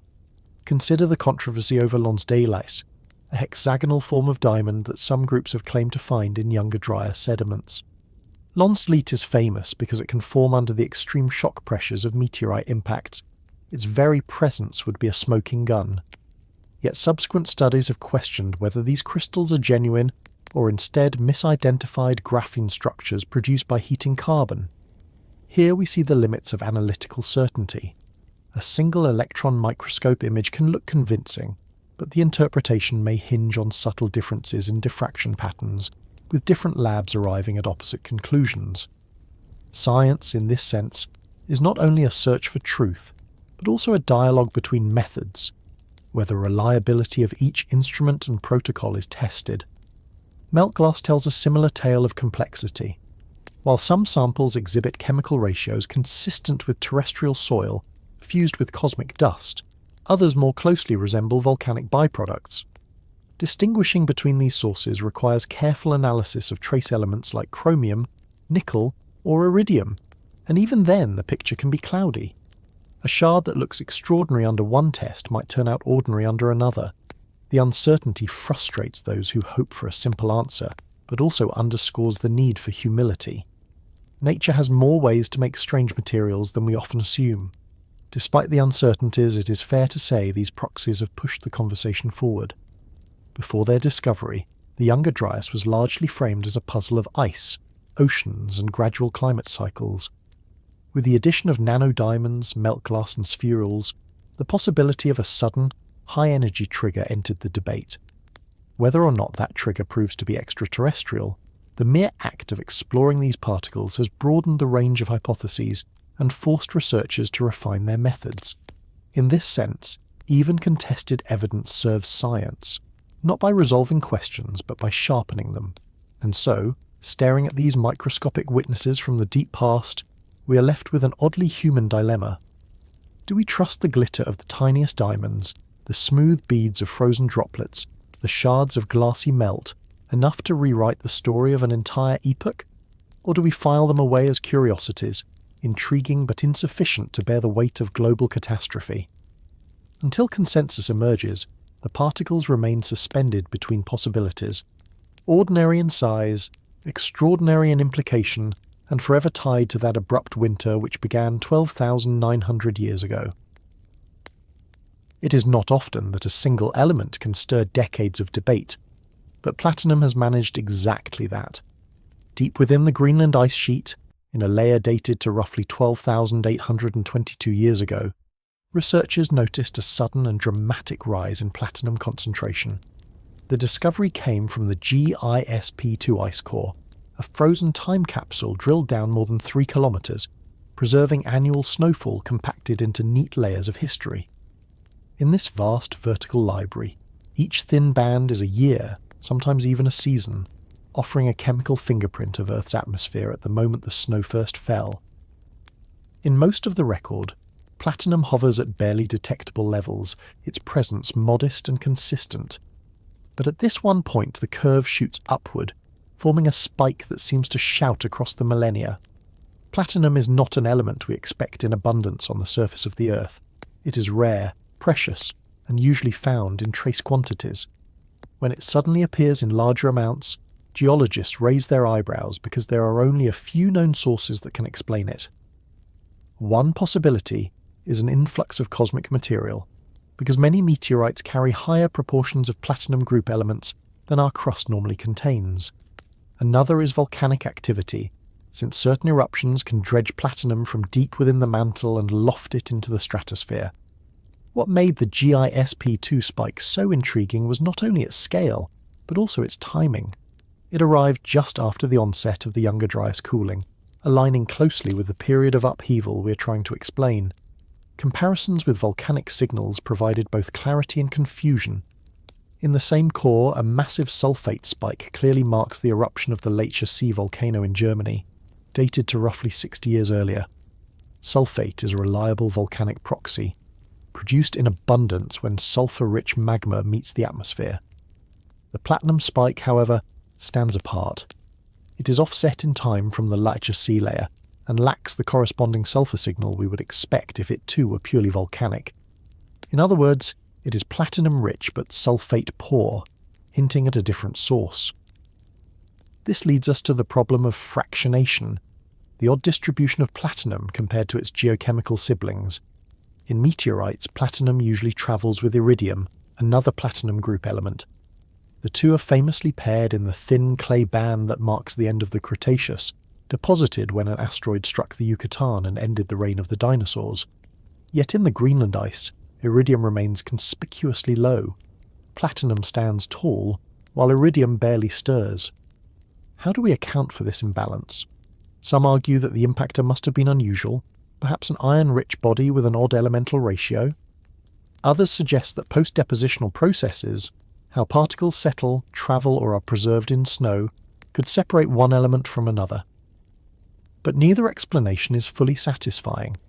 The spike also raises questions of transport. For platinum to arrive in Greenland ice, it had to be carried high into the atmosphere, distributed across long distances and deposited through snowfall. That requires an energetic source, something more dramatic than a small local fire or isolated volcanic plume. Yet it does not fit neatly with our catalogue of known impact markers. It stands as a kind of chemical orphan, too unusual to be comfortably volcanic, too irregular to be a textbook cosmic signature. What then does the platinum tell us? It tells us that something unusual happened around 12,800 years ago, something capable of lofting exotic material into the northern skies. Whether that something was the fragmentation of an incoming body, an unrecognized volcanic event, or a process we have not yet imagined remains uncertain. The ice does not reveal its secrets easily, but the spike is there, etched into the frozen archive, a puzzle piece we cannot ignore. And so, the haunting question lingers. Is this platinum the fingerprint of a visitor from space, or the echo of Earth's own restless depths? The discovery of the platinum anomaly also highlights how ice cores are not just passive records of snowfall, but dynamic archives of global processes. Each layer traps not only gases and isotopes, but also microscopic dust, volcanic ash, and trace metals delivered from faraway sources. For platinum to be visible at all in such a record, the influx had to have been extraordinary compared to background levels. Researchers calculated that the concentration at the anomaly was more than 100 times higher than the average baseline. That makes the layer stand out like a flare in an otherwise quiet night sky. In a record extending back tens of thousands of years, this level of enrichment is almost unique. To appreciate the significance of this spike, it helps to look at the broader geologic context. Platinum belongs to a family of elements that tend to sink deep into Earth's core during planetary differentiation. That is why the crust is so poor in them. In contrast, meteorites, which preserve the primitive chemistry of the early solar system, often contain platinum in far greater proportions. Whenever we see a sudden enrichment in surface sediments or ice, it naturally tempts scientists to think of extraterrestrial delivery. This line of reasoning is part of what made the platinum discovery so attractive to proponents of the Younger Dryas Impact hypothesis. They saw it as a potential analogue to the iridium spike at the Cretaceous-Paleogene boundary. But the comparison is imperfect. The dinosaur-ending event left behind a global, unambiguous signal, visible in marine sediments, lake deposits, and continental sections alike. The Greenland platinum spike, by contrast, so far appears more localized, without an equally clear counterpart in other cores or sediments. Its uniqueness is both its strength and its weakness. On one hand, it is a distinct marker, precisely dated within a narrow window. On the other, it lacks the global distribution that would make it indisputable as evidence of a large, extraterrestrial event. The fact that it stands alone forces us to question whether local processes in the Arctic atmosphere, or even in the snowpack itself, could have concentrated platinum in unexpected ways. Volcanology provides another interpretive path. While the Lecher Sea eruption is ruled out as the direct source, other less well-characterized eruptions may have occurred in the same time frame. Many volcanoes, especially subglacial or submarine ones, leave ambiguous signatures. Some can release trace amounts of platinum without producing the massive sulfate spikes that normally identify them. The difficulty is that the geochemical fingerprint of platinum from volcanic gases is not as well studied as that from meteorites. This gap in our knowledge leaves open the possibility that the Greenland anomaly represents a volcanic mechanism we do not yet fully understand. Another consideration is atmospheric circulation. Greenland sits in a region where air currents can funnel materials from both North America and Eurasia. A platinum-rich input from one continent could, in theory, have been captured and magnified in the snow record of a single site. This reminds us that an ice core is not a perfect mirror of the entire planet, but a regional sample with global hints. Any interpretation must balance local and global scales carefully. Ultimately, the platinum anomaly illustrates the broader challenge of the Younger Dryas puzzle. Every piece of evidence seems to contain both promise and ambiguity. The spike is real, measured repeatedly and robustly. Its timing coincides with a dramatic climatic transition. Its composition is unusual, not easily explained by ordinary Earth systems. Yet its singularity, its lack of accompanying iridium, and its absence in other well-studied cores prevent it from becoming the decisive proof that many hope for. Instead, it occupies a liminal space between certainty and speculation. What we can say with confidence is that around 12,800 years ago, something injected a burst of platinum into the atmosphere over Greenland. The ice has preserved that event faithfully, waiting for us to read it. Whether we eventually connect it to a comet, an unusual eruption, or a process still unknown, it is a reminder of how incomplete our understanding remains. The Earth's climate history is written in precious metals as well as in ice and bone, and sometimes even the rarest of elements can become a messenger from a forgotten past. When the Greenland ice first revealed its strange platinum signal, many wondered if the same anomaly might be found elsewhere, buried in other archives of Earth's deep past. One of the most ambitious attempts to answer that question has come not from the sky or from ice, but from the sea. In 2023, a team led by Christopher Moore reported on a series of sediment cores drilled from the bottom of Baffin Bay, the frigid stretch of water that lies between Greenland and Canada's Baffin Island. It is not an obvious place to look for traces of a cosmic event, yet the logic is sound.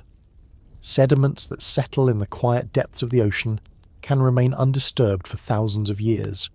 Layer upon layer of silt, dust and microfossils accumulates, forming a natural stratigraphy not unlike the rings of ice or the bands of a tree. If an extraordinary event once rained unusual particles across the high latitudes, there is a chance that the ocean floor quietly caught and preserved them. The Baffin Bay cores were chosen carefully. They came from depths ranging between 500 and 2,400 metres, far beyond the reach of fishing trawlers, shipping traffic or industrial runoff. That detail matters because earlier studies of supposed impact markers have been criticised for possible contamination. Microscopic spheres of metal or glass, for example, could just as easily come from welding slag, fly ash, or other byproducts of modern industry. By venturing into these remote and pristine sediments, the researchers sought to minimise that risk. They were essentially going to one of the last places on Earth where human fingerprints could not easily be mistaken for cosmic ones. What they found was a series of distinct peaks in the abundance of microspherules, tiny rounded grains, often rich in iron or silica, shaped by rapid melting and cooling. Under the microscope, some showed aerodynamic forms, elongated or hollow as if frozen mid-flight. A few even displayed the so-called soccer ball texture, a lattice of polygons formed when molten droplets solidify at high speed. Alongside the spheres were shards of melt glass and metallic particles with unusual chemistry. Some grains carried a high nickel content, others showed iron combined with very low oxygen. These are traits that, in many cases, overlap with cosmic dust or cometary material. The signal was not overwhelming. Most of the spheres appeared to be terrestrial in origin, but the coincidence of their peak abundance with the onset of the Younger Dryas was difficult to ignore. If this had been the only study of its kind, it might have been dismissed as another anomaly. But the team emphasised how well preserved their samples were. The sediments were finely laminated, meaning the layers had settled undisturbed year after year, with little mixing by currents or burrowing animals.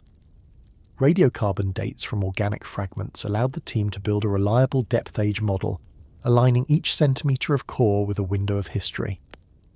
By this method, they could pinpoint the horizon that corresponded to roughly 12,900 years ago.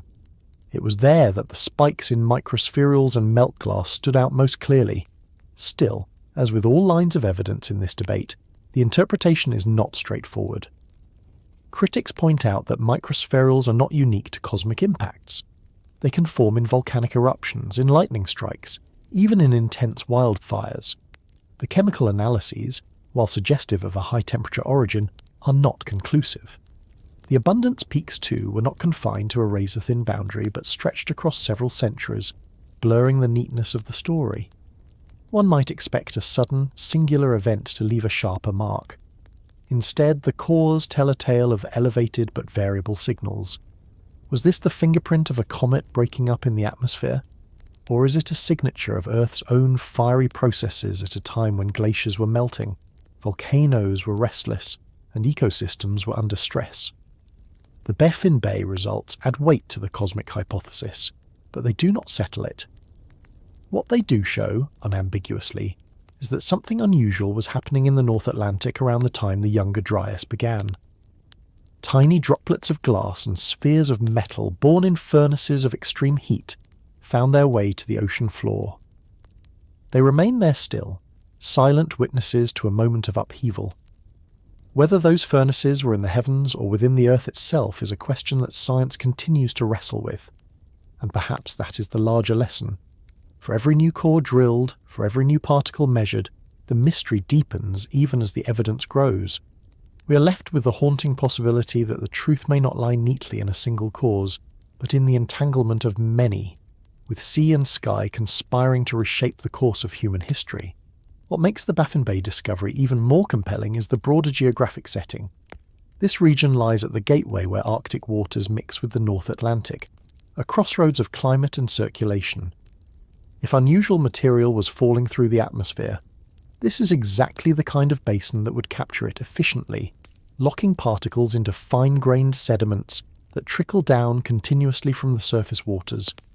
Oceanographers often describe such sites as natural sediment traps, and here the trap seems to have snapped shut right as the Younger Dryas began. That coincidence alone has forced researchers to ask whether the cores are preserving local fallout or echoing a much wider dispersal event. To test the origins of these particles, the team went beyond visual inspection. They employed scanning electron microscopy and energy dispersive spectroscopy, methods that allow them to map the elemental makeup of each grain at micrometer scales. What emerged was a picture of extremes: tiny droplets that had cooled so rapidly they froze into glass, metallic spherules containing nickel far above crustal averages, and microfragments with magnetism out of proportion to their size. Such features are difficult to reproduce in everyday terrestrial conditions, although they are not impossible. Lightning strikes in sandy soils, for example, can generate glassy fulgurites, and volcanic vents can eject metallic-rich ash. Yet the quantity, diversity, and timing of the Baffin Bay grains suggest more than random coincidence. Still, the story is not one-sided. Some geochemists argue that meltwater flooding during deglaciation could have mobilized sediments, reworking older material into younger layers, and producing the illusion of a singular event. Others caution that without parallel cores from distant basins, it is premature to label the anomaly global. If only one region shows the signal, then perhaps it reflects a local phenomenon, a volcanic eruption, an ice-dammed lake bursting, or even processes at the glacier-ocean interface. These competing interpretations show how delicate the balance is between bold hypothesis and cautious evidence. One fascinating angle is how the Baffin Bay findings have reopened old debates about just how messy the Earth system can be. If spheres and glass are indeed impact proxies, then they reinforce the idea of a fragmented body scattering across the northern hemisphere, raining down debris and pulses rather than in a single clean layer. If they are not, then they push us toward explanations that involve the Earth's own turbulence, where volcanism, ice collapse, and ocean currents interact in ways we still struggle to model. In either case, the presence of such exotic materials in sediments so carefully dated to the critical threshold of 12,900 years ago ensures that this site will remain a touchstone in the ongoing search for answers. The seafloor has no voice, yet through these cores it seems to whisper a question back to us. Did the heavens truly fall, or are we mistaking the Earth's own restlessness for signs of catastrophe? Until we place these Baffin Bay records alongside a wider network of cores from other oceans, that question will remain open, lingering like the cold winds that swept across the North Atlantic at the dawn of the Younger Dryas. The story of Abu Huraira begins not with cosmic fire, but with riverbanks and reeds. Perched above the Euphrates in what is now northern Syria, it was a small village of mud-walled huts, woven mats, and hearths, where families ground wild cereals and roasted gazelle meat. Archaeologists first uncovered it in the 1970s, racing against the floodwaters of the Tabqa Dam project. The rescue excavation produced tens of thousands of artefacts and samples that would later transform our understanding of early agriculture. Yet, at the time, no one suspected that the tale of Abu Huraira might also conceal a record of a cataclysm. That realization came decades later, when sediments from the site were revisited with new eyes and new techniques. At a certain depth, corresponding to roughly 12,800 years ago, excavators had noted a curious blackened layer filled with charcoal, soot, and splintered building material. For years it was interpreted as a fire horizon, perhaps the remains of huts accidentally burned. But reanalysis revealed more. Grains of quartz displaying the kind of microscopic fractures usually formed only under enormous shock pressures, spherules of glassy material fused in ways that suggested flash melting, and anomalous concentrations of platinum far above local background levels. Together, these features hinted at conditions far more violent than domestic fire or routine accident. Supporters of the Younger Dryas Impact hypothesis seized on Abu Huraira as a key data point, because here was a human settlement sitting directly at the boundary. Unlike ice cores or deep-sea sediments, this was not a passive recorder of climate. These were the floors where people had knelt, the hearths where grain was parched, the plaster surfaces where children might have played. If strange debris rained down from the sky at the onset of the Younger Dryas, the villagers would have seen it, smelled it, perhaps fled from it. Even if their voices are gone, the debris locked into the site may still testify. The presence of shock-fractured quartz was particularly provocative. Such deformation patterns require pressures akin to those generated by large explosions or impacts. Critics counter that localized high-heat processes, including intense house fires, can sometimes mimic such textures.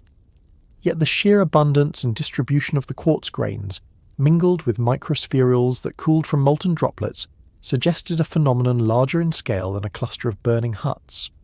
The platinum anomaly added another puzzle piece, linking the stratum to the same signature seen in Greenland ice and in several North American sites. Could a single widespread event have deposited this unusual mix across continents? That remains debated, but the correlation is difficult to ignore. Abu Huraira also invites a deeper question. This was one of the earliest villages to experiment with the deliberate cultivation of cereals. The wild rye collected and parched here shows signs of transition toward domestication, a step that would eventually anchor the Neolithic revolution. What if this experimentation was not simply gradual progress, but a response to crisis? If sudden climate cooling devastated wild stands and forced foragers to secure food in new ways, then the seeds of farming may quite literally have been sown in the ashes of catastrophe. This does not mean an impact-caused agriculture, but it does mean the Younger Dryas was part of the crucible in which farming emerged. Skeptics remain unconvinced. They note that Abu Huraira's sediments are complex, disturbed by construction, erosion, and later occupation. Separating a singular global event from the messy realities of village life is not easy. Could platinum have arrived via dust storms? Could quartz have fractured in other ways? Could the melt droplets have been volcanic in origin? Each possibility has been raised and none can be dismissed outright. This is the constant tension in science, how to distinguish extraordinary evidence from ordinary processes when the past refuses to hand us clean experiments. Yet whether or not Abu Huraira preserves the fingerprint of a cosmic visitor, it undeniably preserves the story of human resilience.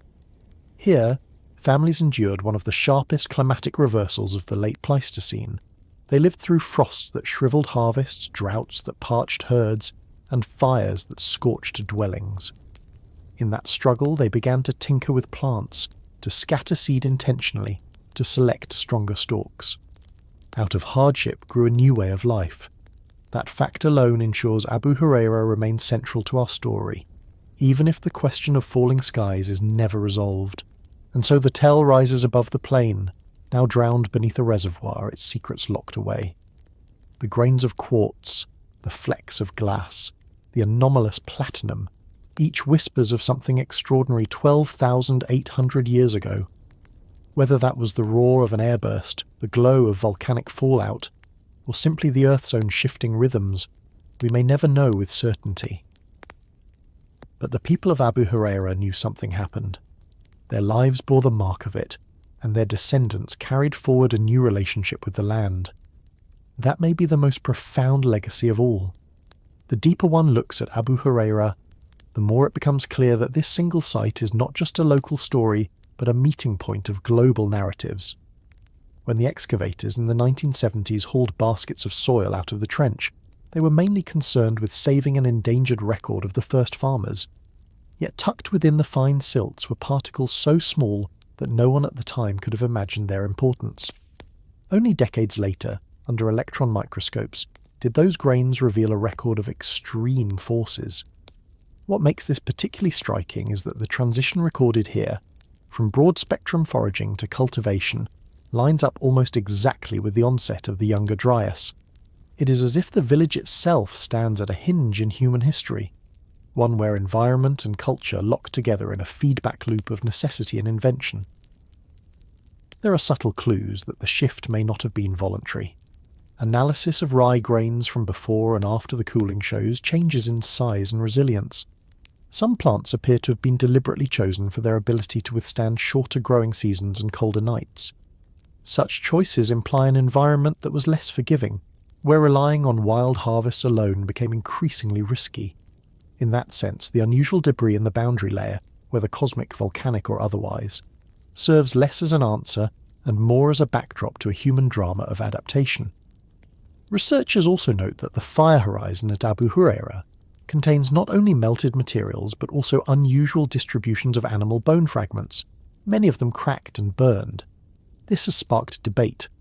Was the site destroyed suddenly, forcing abandonment, or was it more of a repeated cycle of burning, rebuilding, and continued use? The truth may be somewhere in between. Villages on unstable floodplains often face disasters, whether caused by climate, accident, or conflict. Yet the combined presence of shock features, glassy spherules, and high-temperature residues has led many to argue that this was no ordinary episode of house fires. Adding to the intrigue is the fact that Abu Huraira is not alone. Other Near Eastern sites dating to this same narrow window also show layers of disruption, though not all have been examined with the same intensity. If more were studied, would we find similar microscopic signals? Or is Abu Huraira unique simply because its rescue excavation captured such an unusually thick archive? These questions keep the debate alive and remind us how much is left unexamined beneath the soils of the Fertile Crescent. What seems clear is that Abu Huraira embodies a moment of cultural pivot. The people who lived there were forced to renegotiate their relationship with the land in the face of sudden climatic instability. Whether or not a comet flared in the sky above them, they adapted. They carried forward techniques that would spread across the Levant and in time reshape the human journey. In this sense, the site is less about proving or disproving a single hypothesis and more about understanding how humans respond to crisis. The strange particles locked in its layers may point to extraordinary forces, but the seeds buried alongside them point to an even more extraordinary response: survival through innovation. If the Younger Dryas really did begin with something falling from the sky, then the most obvious question anyone can ask is also the simplest. Where is the hole? Large impacts leave large craters, visible for millions of years, yet at the transition into the Younger Dryas, we have no obvious smoking gun.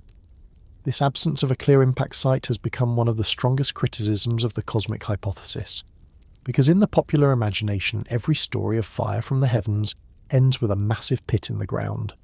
The problem is that Earth's surface is not a static canvas. It is dynamic, covered by oceans, ice, vegetation, and shifting sediments. A crater could form and be erased, concealed, or left buried beneath kilometers of water or ice. Still, the lack of one visible and datable to around 12,900 years ago leaves a gap that no amount of microscopic debris can completely fill. For a while, attention turned to Greenland, where radar surveys revealed a circular depression beneath the Hiawatha Glacier in northwestern Greenland.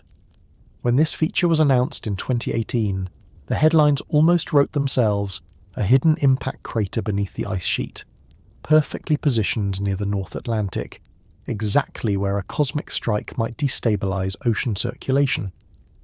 Yet the excitement faded quickly as dating efforts showed the structure was far older than the Younger Dryas, possibly hundreds of thousands or even millions of years old. The Hiawatha crater may indeed be an impact scar, but it is not one that can be tied to the sudden chill of the late Pleistocene. That disappointment illustrates the difficulty of relying on craters alone. If the hypothesized impactor was a fragmented comet or a loosely bound asteroid, it may have exploded in the atmosphere in what scientists call an airburst. The Tunguska event in Siberia in 1908 is often cited as an example. A space rock detonated above the taiga with the force of a nuclear weapon, flattening 80 million trees across 2,000 square kilometers, yet leaving no crater. If something similar occurred over the Laurentide ice sheet or another icy landscape at the end of the Pleistocene, the energy release could have been immense, but the surface scar might be absent or short-lived, erased by ice flow, meltwater, and subsequent glaciation. Even a direct strike onto an ice sheet poses problems for crater hunters. Imagine an iron-rich body slamming into ice more than a kilometre thick.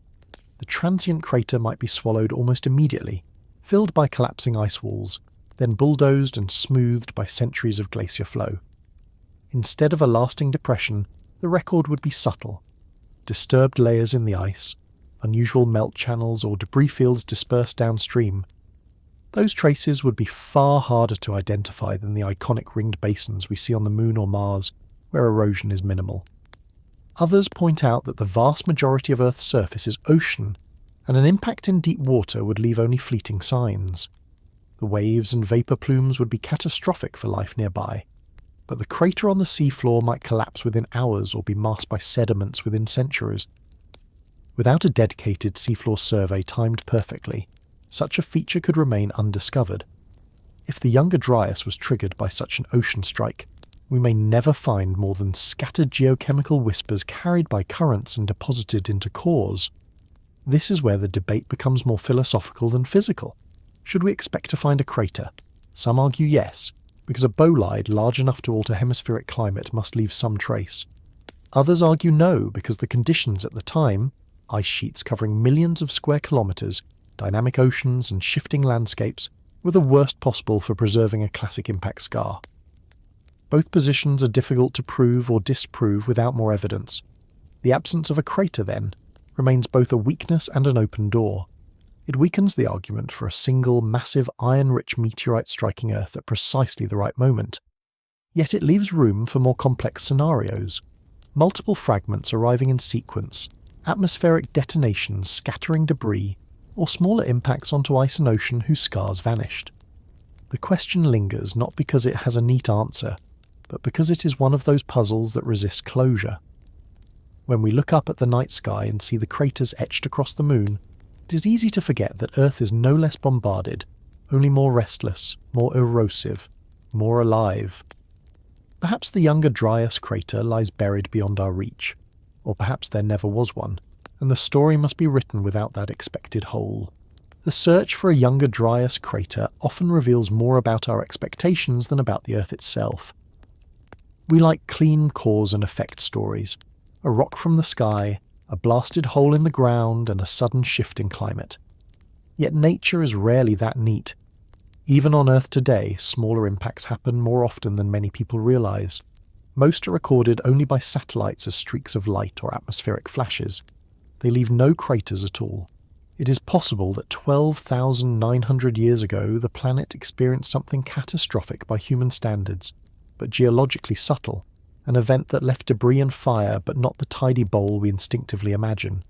There is also the uncomfortable reality of preservation bias. Our surviving craters tend to be in deserts, shield rocks, or other geologically stable places where erosion is slow. But much of the northern hemisphere at the end of the Ice Age was anything but stable. Huge ice sheets advanced and retreated, rivers roared with meltwater, and sea levels were rising. Even if a Younger Dryas impact made a crater, those forces could have erased it quickly. The very dynamism that makes Earth habitable also makes its impact record incomplete. Some researchers suggest we might need to broaden the definition of crater in this context. Instead of looking for a single obvious hole, we might expect to find disrupted ice flow patterns, buried layers of shocked debris, or chemical anomalies in sediments downstream.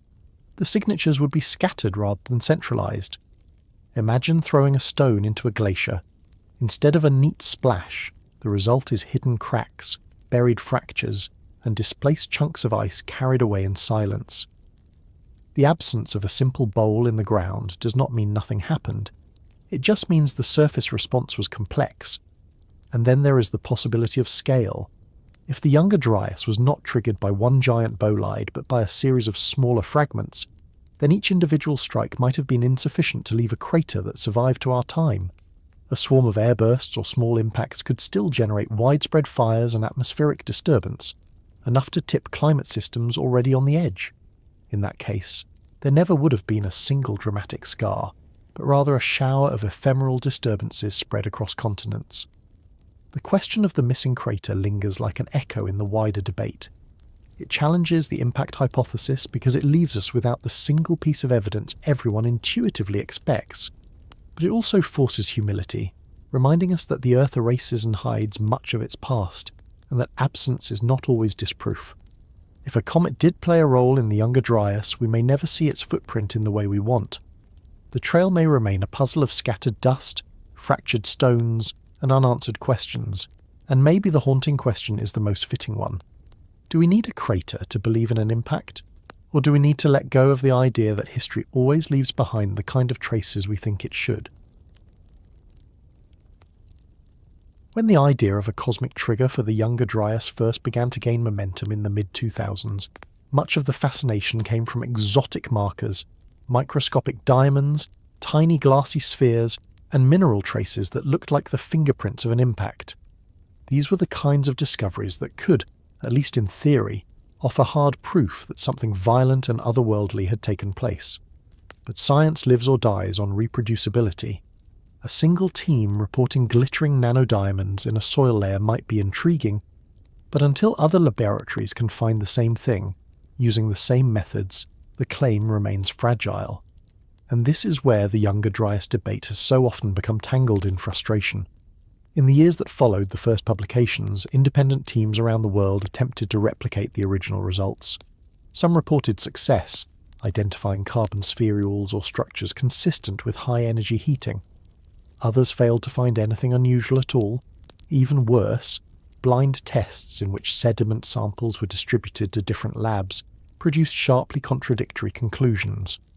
One group would identify an abundance of nanodiamonds in a layer dated to 12,900 years ago, while another found none, or found them in layers with completely different ages.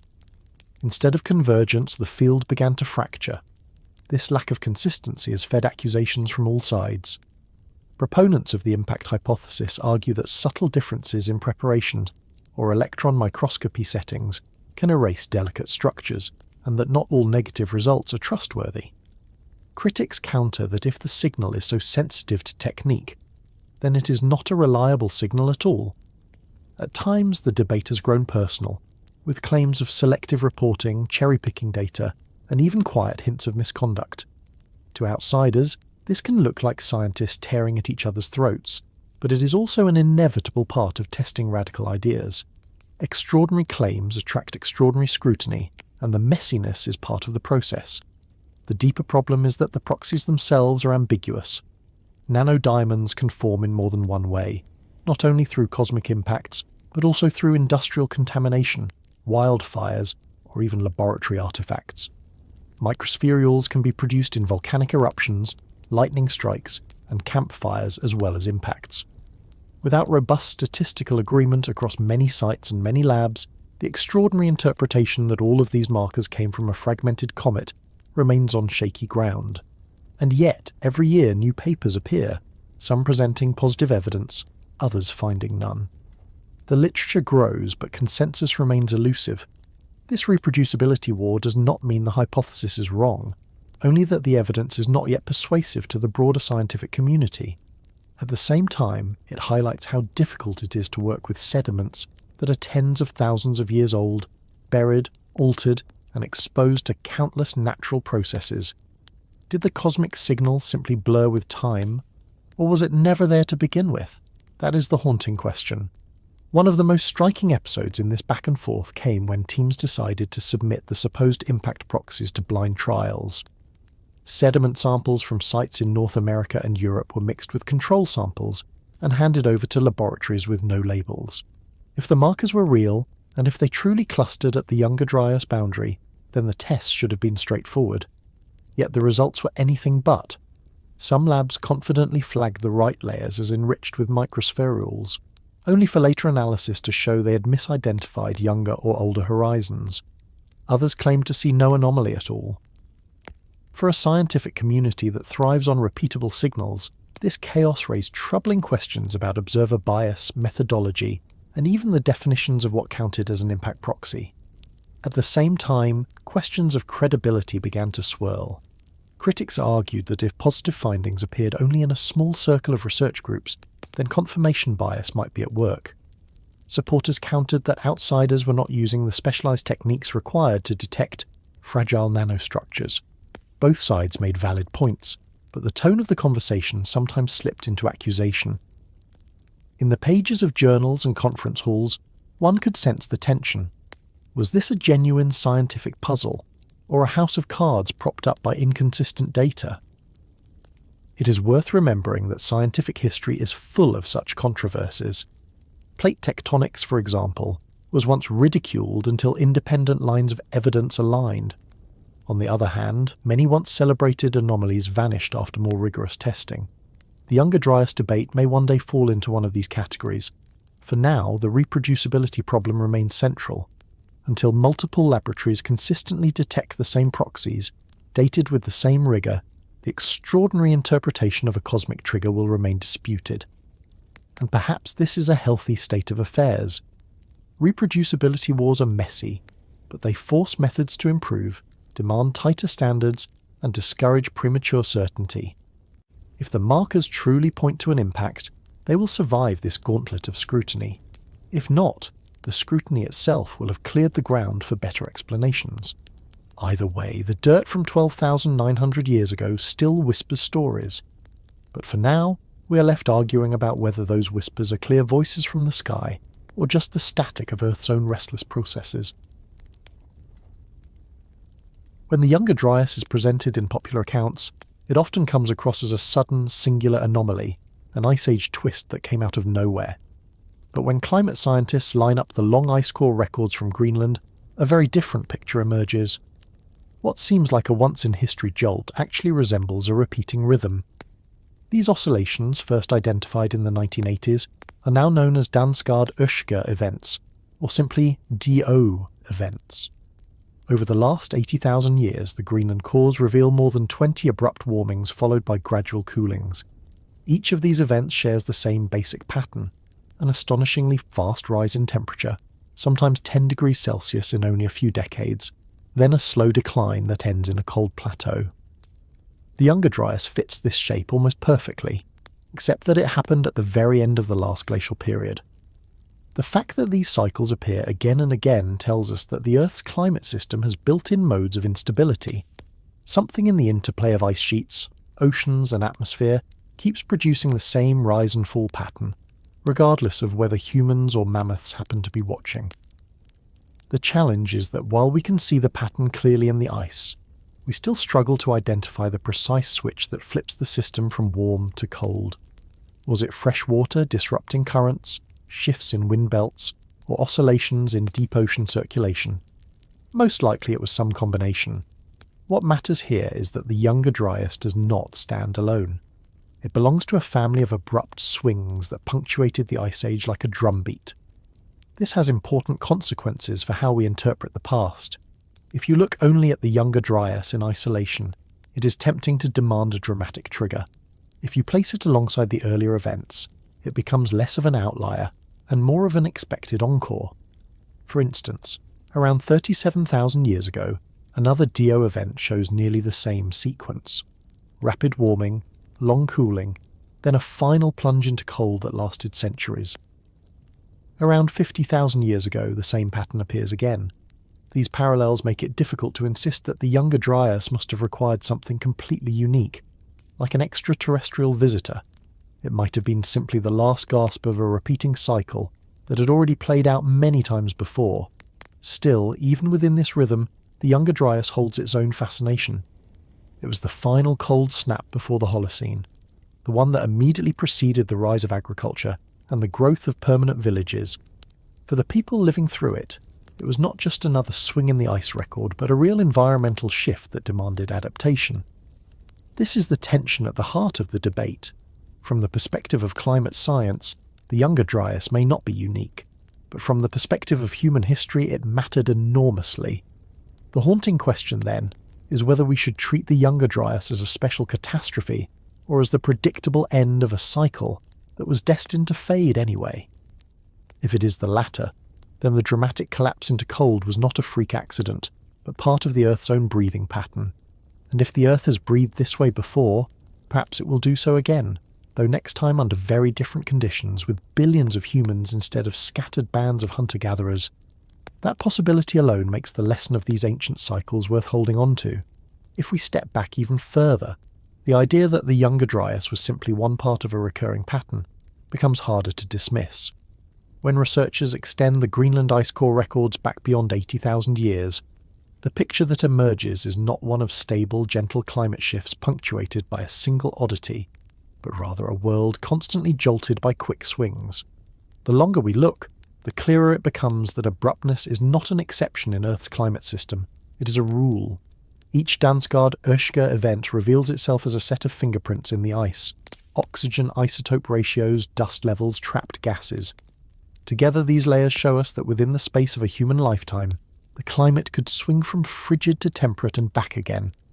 To the hunters on the Mammoth steppe or the gatherers in the Levant, these changes would not have been visible on a graph.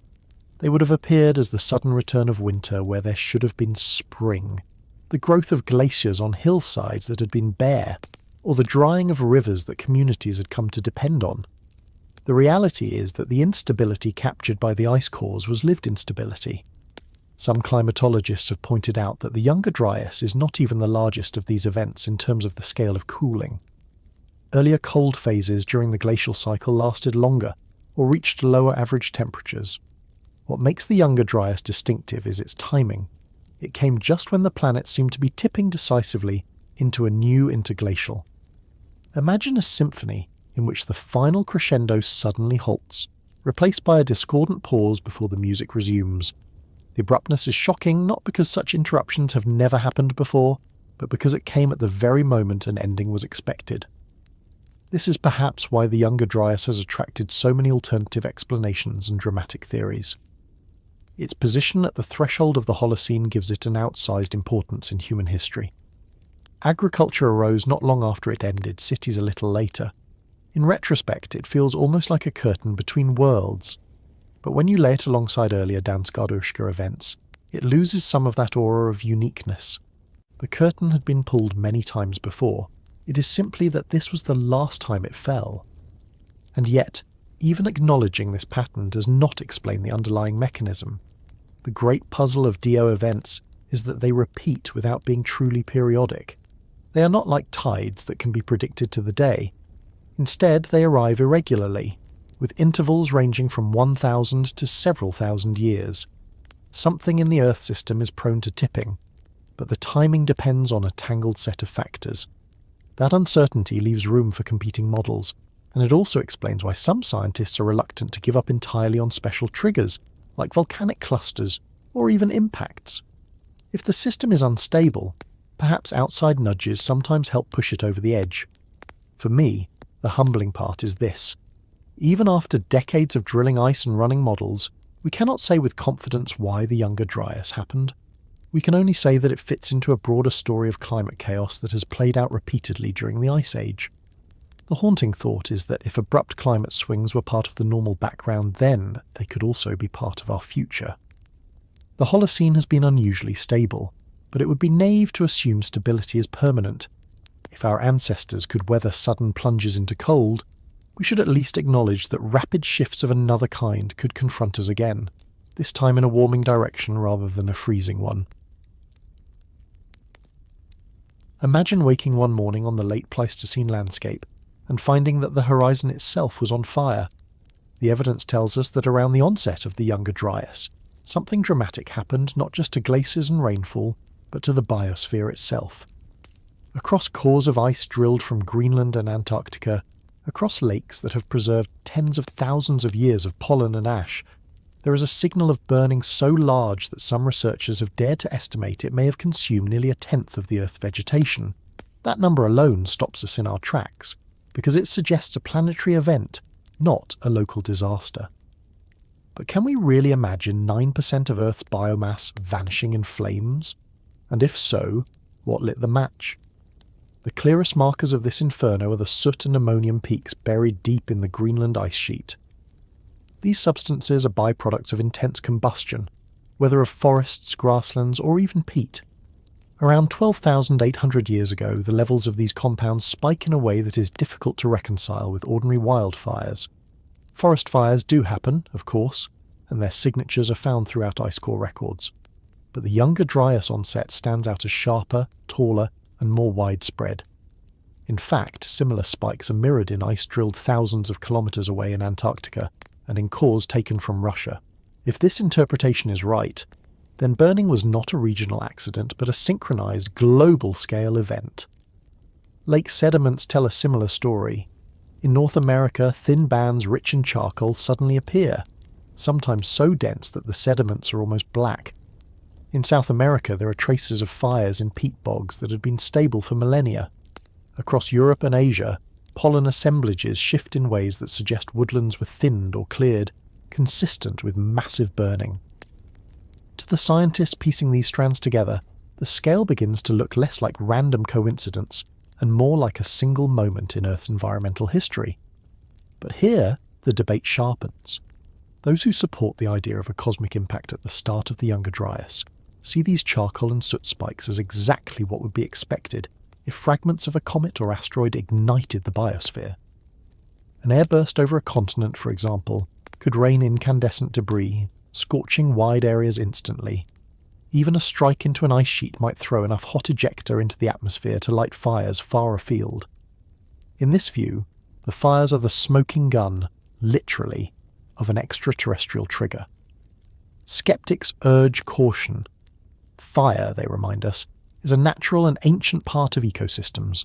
During the unstable climate swings of the late glacial, vegetation was stressed, fuels accumulated, and dry spells lengthened. In such conditions, lightning alone could have sparked more frequent and larger fires. A warmer interlude before the Younger Dryas may have built up forests, which then became tinder when conditions suddenly turned drier and colder. This line of reasoning suggests that Earth itself had prepared its own pyre, and it needed no cosmic match to light it. There is also the question of scale. Is 9% of global biomass realistic? Or is it an overinterpretation of chemical spikes?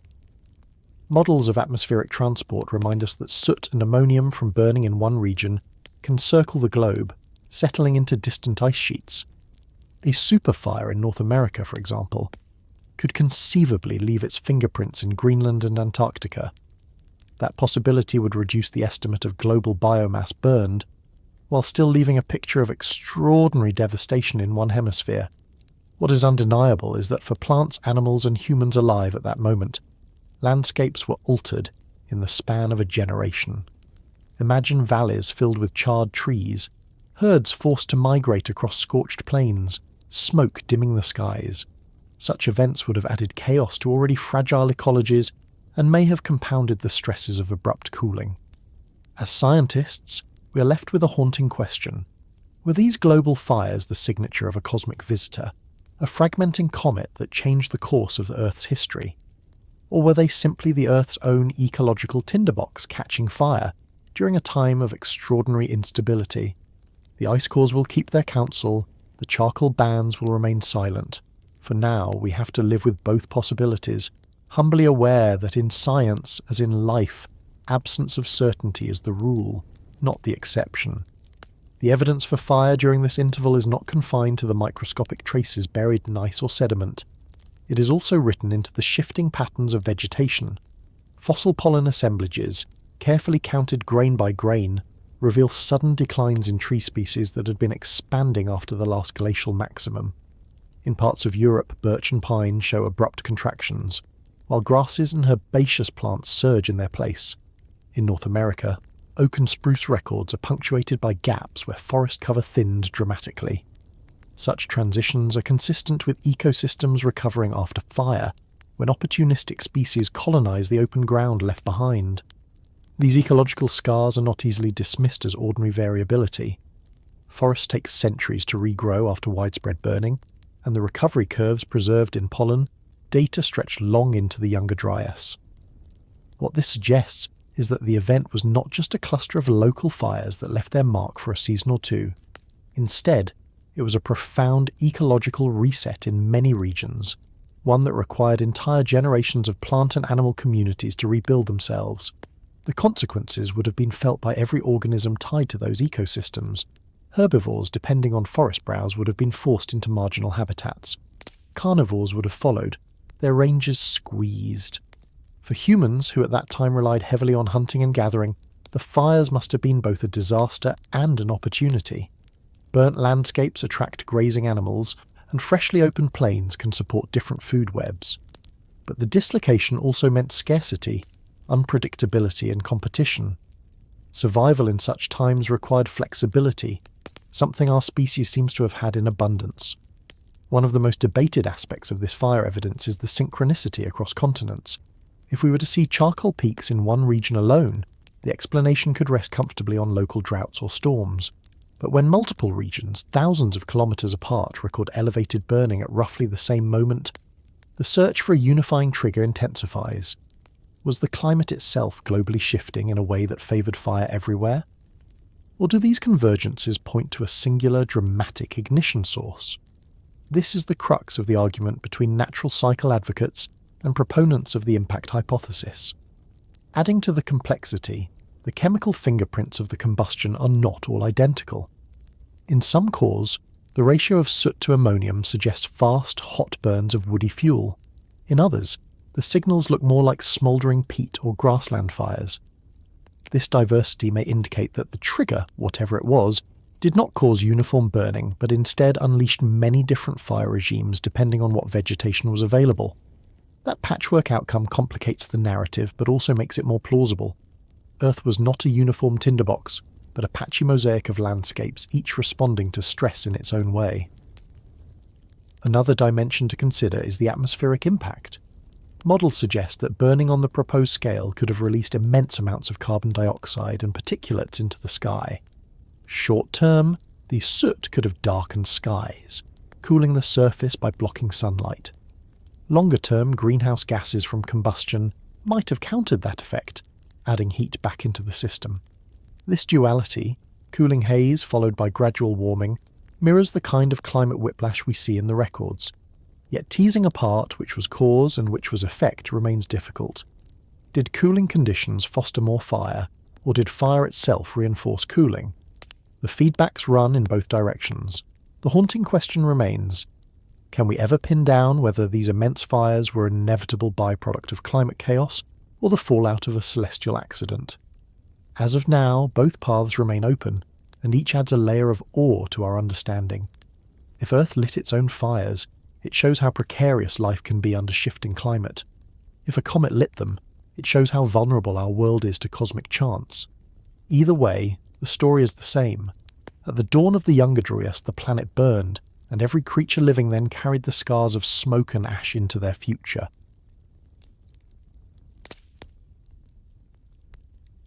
Across the continents, as the Younger Dryas unfolded, some of the most iconic animals that had shared the Ice Age world with us began to vanish. Mammoths, mastodons, giant sloths, saber-toothed cats, and the great Irish elk had survived for millennia through glacial advances and retreats. They had weathered colder periods, adapted to fluctuating landscapes, and coexisted with multiple human species. Yet in the span of a few thousand years at the very end of the Pleistocene, their numbers dwindled and their shadows disappeared from the plains. What changed?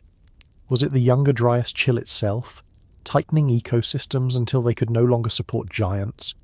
Or was it the arrival and ingenuity of humans, wielding tools, fire, and cooperation in ways that animals had never before encountered? The archaeological record gives us vivid clues that human hunting played a role. In central Mexico, researchers uncovered pits measuring more than 20 meters across and nearly 2 meters deep, dug deliberately into the landscape. Within these traps lay the remains of at least 14 mammoths, their bones showing cut marks and deliberate butchering. All of them shared a peculiar detail. The left shoulder blade was missing, suggesting either ritual removal or a repeated butchery practice. For hunters who had just crossed into new territories, digging such enormous pits was no small feat. It tells us that groups coordinated labour, anticipated herd movements, and constructed elaborate traps to funnel these animals to their deaths. It is hard to argue that megafauna were simply dying off on their own when such direct evidence of human predation exists. Elsewhere across North America, mammoth kill sites punctuate the record. Tools embedded in rib bones, cut marks etched into pelvises, and bones cracked for marrow extraction all attest that mammoths were not just occasional prey, but part of the human menu. In Europe and Siberia, the story repeats. Mammoth bones were carved into huts, tusks shaped into spears, hides used for clothing and shelter. These were not rare encounters. Humans and megafauna were entangled in ways that left deep marks on both sides. Yet climate cannot be ruled out. Genetic studies and fossil distribution maps suggest that mammoth populations were already fragmenting into smaller refugia even before the Younger Dryas. As warming and cooling oscillated, the grasslands they depended on shrank, replaced by forests in some regions and deserts in others. Their ranges contracted, leaving isolated populations vulnerable to disease, inbreeding, and the chance strikes of hunters. The Younger Dryas may have accelerated this process by shortening growing seasons and drying landscapes, tipping the balance for species already stressed. Perhaps the most poignant evidence against climate alone as the sole culprit comes from the outliers. On Wrangel Island in the Siberian Arctic, mammoths survived until roughly 4,000 years ago, long after pyramids were already rising along the Nile. These last survivors lived in a constrained ecosystem, cut off from continental predators, but also shielded from the worst swings of climate. Their persistence shows that mammoths could endure even in reduced numbers if circumstances allowed. What ultimately doomed them was not the cold or heat in itself, but the shrinking of safe havens where they could escape both environmental change and human pursuit. This dual lens, climate-squeezing habitats and humans exploiting the survivors, may be the most balanced explanation for the extinctions. Where refugia persisted, animals could hold on until the human footprint reached them. Where climate change struck hardest, herds dwindled and became easy targets for hunters. Neither force alone is sufficient to explain the staggered species-by-species timing of extinctions across the globe. Together, however, they paint a picture of vulnerability meeting opportunity. And so the haunting question lingers. Were the mammoths and their Ice Age kin fated to disappear no matter what? Or did our arrival at the cusp of the Younger Dryas deliver the final push? We cannot rewind the Pleistocene to run the experiment twice. All we can do is weigh the bones, read the sediments, and reflect on the paradox that humanity's rise coincided so precisely with the fading of Earth's giants. Another layer of this story lies in the uneven timing of extinctions. If climate alone were responsible, one might expect a more synchronized pattern across continents, with species collapsing simultaneously as the Younger Dryas reshaped environments. But the fossil record tells a more complicated tale. In South America, giant ground sloths lingered until roughly 10,000 years ago, long after mammoths in many parts of North America had vanished. In Europe, the Irish elk fell at different times depending on region, some herds surviving longer in refuges than others. In North America, mastodons disappeared earlier in certain areas than mammoths, despite overlapping ranges. This patchwork chronology undermines the idea of a single sweeping catastrophe. Instead, it suggests a mosaic of local pressures, climate squeezing here, hunting intensifying there, gradually eroding the megafaunal world. Archaeological discoveries add further nuance. At some kill sites, bones show clear butchery marks and tool associations, leaving little doubt of human involvement. Yet at others, skeletons lie scattered without signs of human interference, hinting that disease, starvation, or environmental stress also played a role. The challenge for scientists is disentangling these overlapping signals. Did hunters deliver the coup de grace to herds already collapsing from lack of forage? Or did climatic downturns thin populations to the point where hunting pressure suddenly became unsustainable? The truth may lie in the interplay, a perfect storm of ecological stress and human exploitation. Modern genetic research has sharpened this picture. By sequencing ancient DNA from preserved bones and tusks, scientists have tracked changes in effective population size over time. Many species, including mammoths, show sharp declines before their final disappearance, consistent with small, isolated groups struggling to maintain diversity. These genetic bottlenecks made populations fragile, less able to adapt to sudden shocks such as rapid climate swings or increased hunting pressure. In essence, extinction was not a single blow, but a cumulative process, with vulnerabilities building until survival became untenable. The persistence of mammoths on Wrangel Island adds a poignant epilogue. Their isolation preserved them from the hunters and habitat changes that swept continental populations away, but their genetic diversity dwindled to critically low levels. Studies of their genomes show signs of accumulating mutations, degraded fertility, and weakened resilience. By the time they finally died out around 2000 BCE, they were shadows of their former selves. Their story underscores how survival in refugia could delay, but not ultimately prevent extinction, once species had crossed a certain threshold of vulnerability. This broader lens also reminds us that humans were not passive observers of these declines. By this point in history, our species had expanded across nearly every continent, adapting to deserts, forests, tundras, and coasts. Wherever we arrived, ecosystems shifted.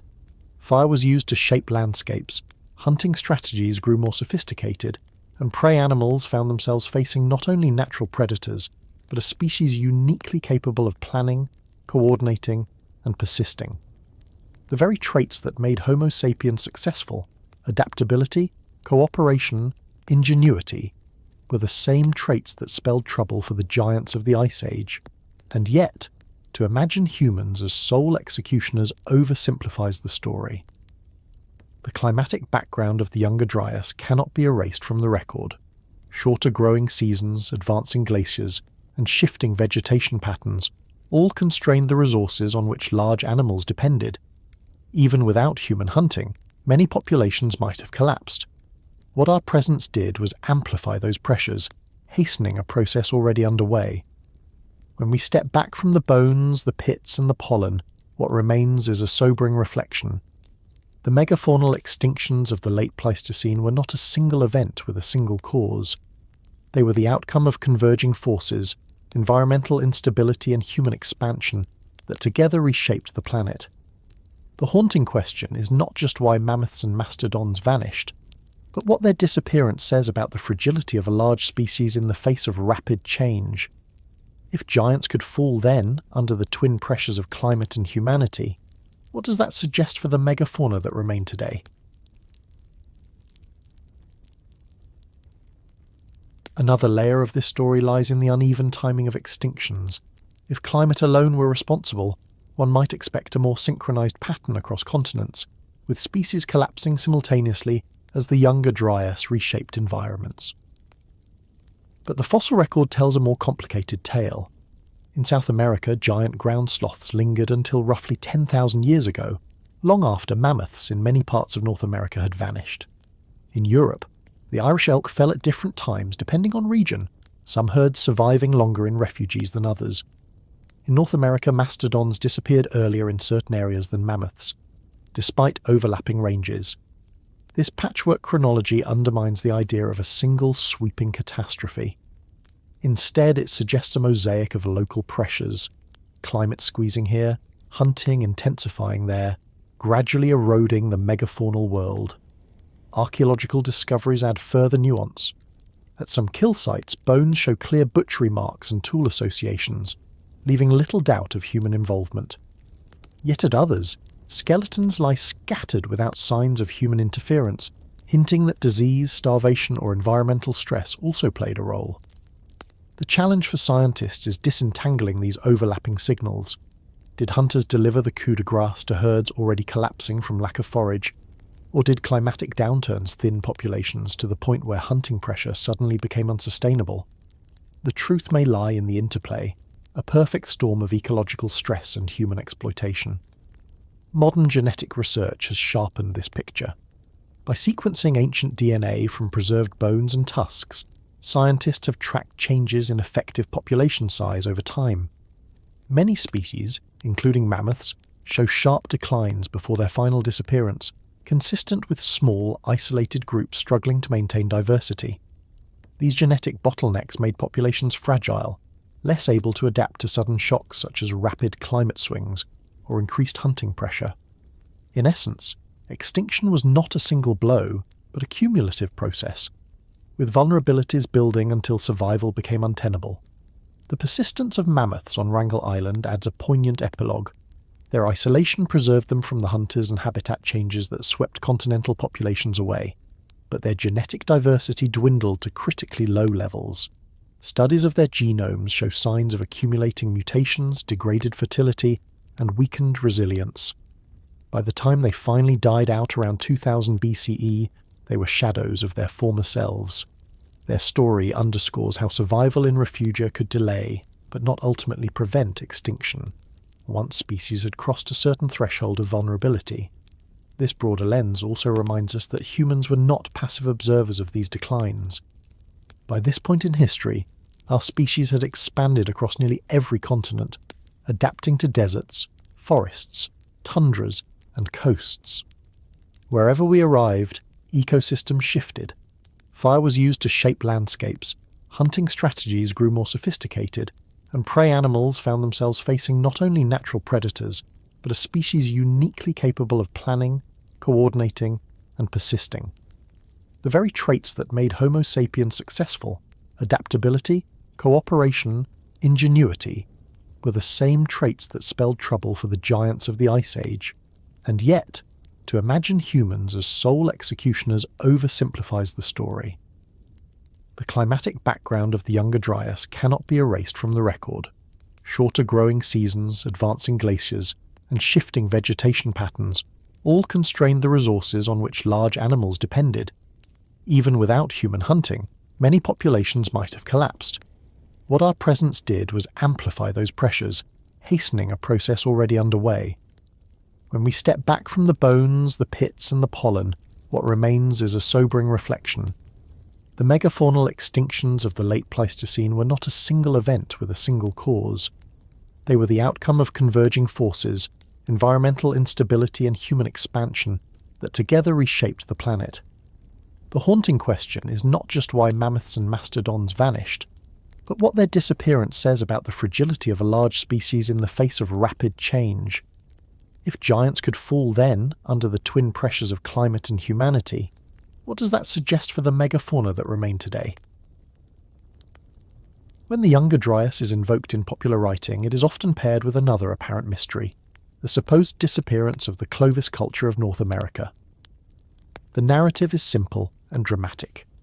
Around 13,000 years ago, so the story goes, a comet struck, the climate lurched, the mammoths fell, and the Clovis people vanished.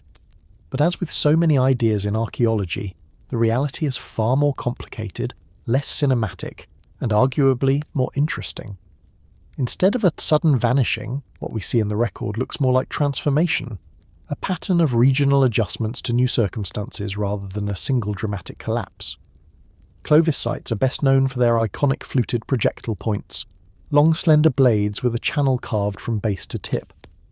These artifacts appear across much of North America, between roughly 13,300 and 12,800 years ago.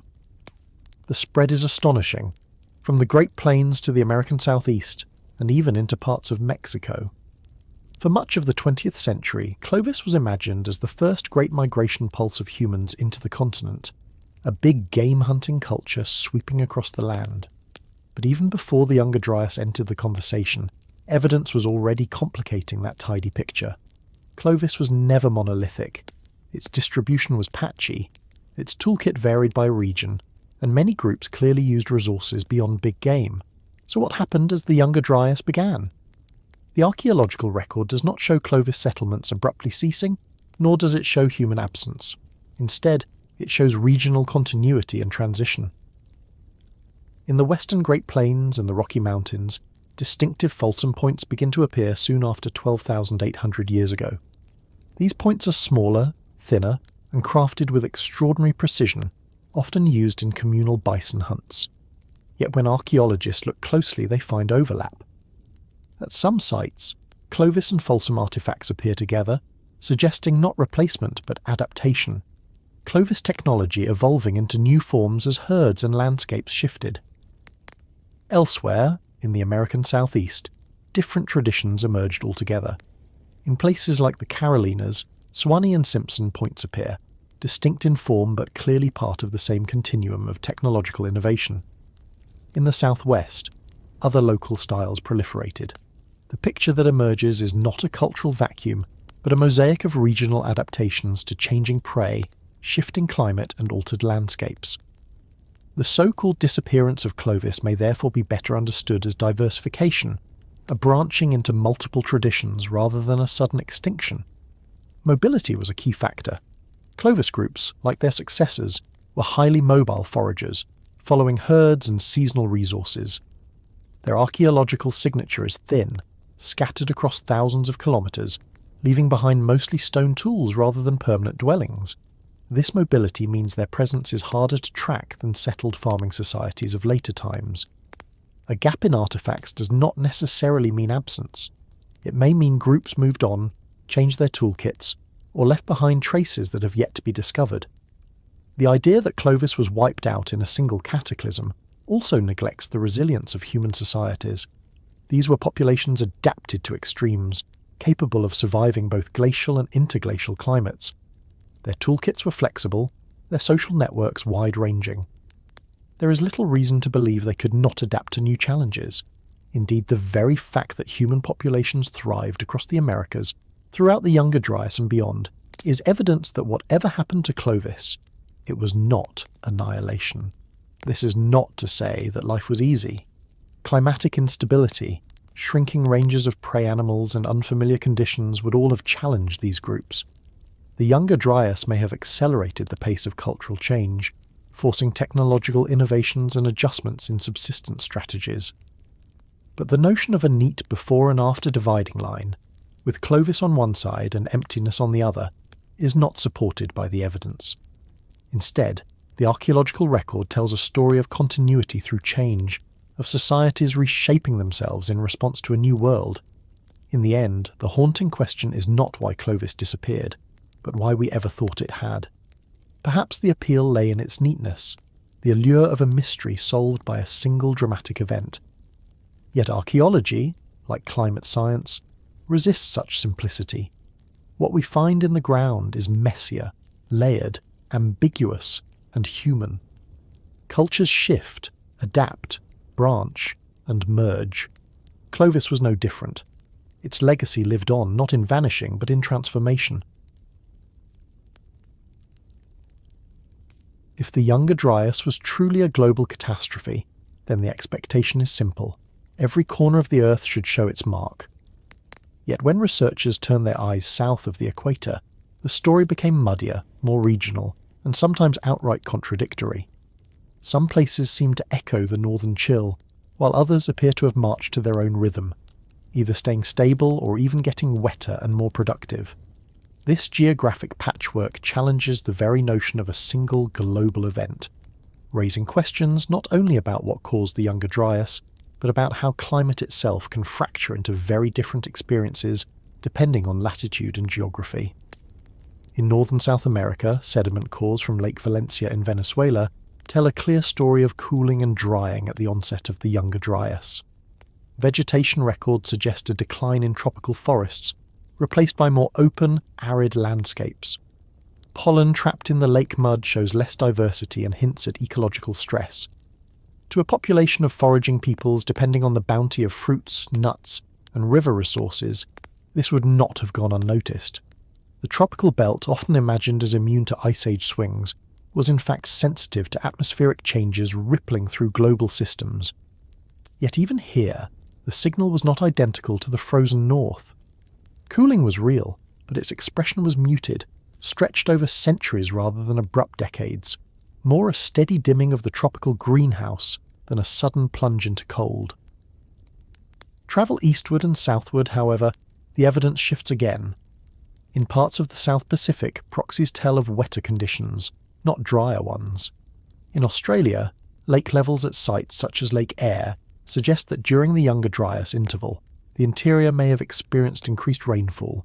Instead of drought, some regions received replenishment, and river systems swelled. For the Aboriginal peoples who had already lived on this continent for tens of thousands of years, this may have meant new opportunities to hunt and gather, rather than sudden collapse. The stark contrast with Venezuela underlines an essential truth of paleoclimate. What feels like catastrophe in one region may be boon in another.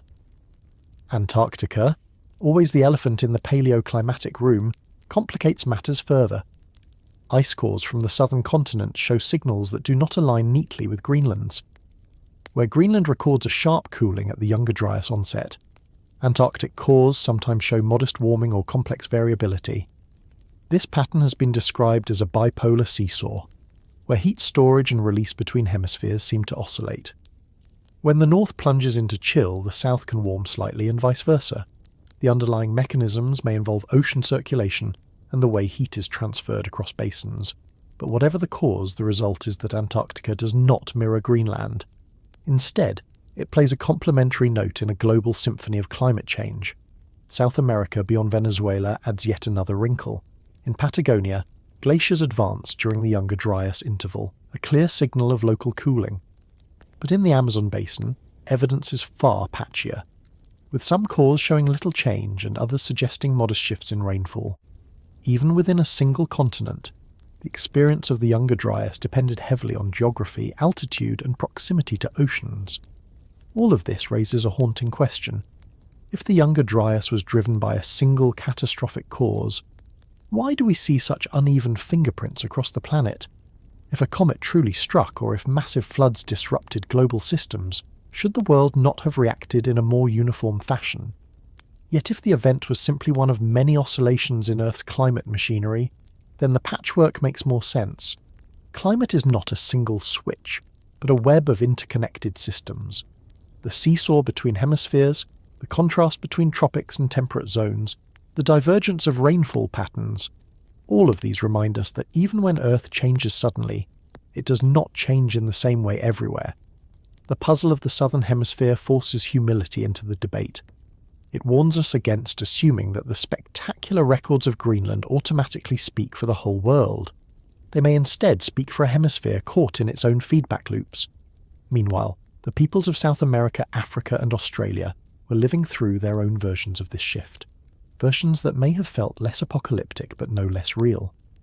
The Younger Dryas, in this sense, was both global and local, a worldwide climate event expressed through 1,000 regional stories. One important angle often overlooked in the southern hemisphere is how ecosystems themselves bore witness to the shifts. In New Zealand, pollen records reveal transitions in plant communities that hint at temperature fluctuations around the Younger Dryas interval.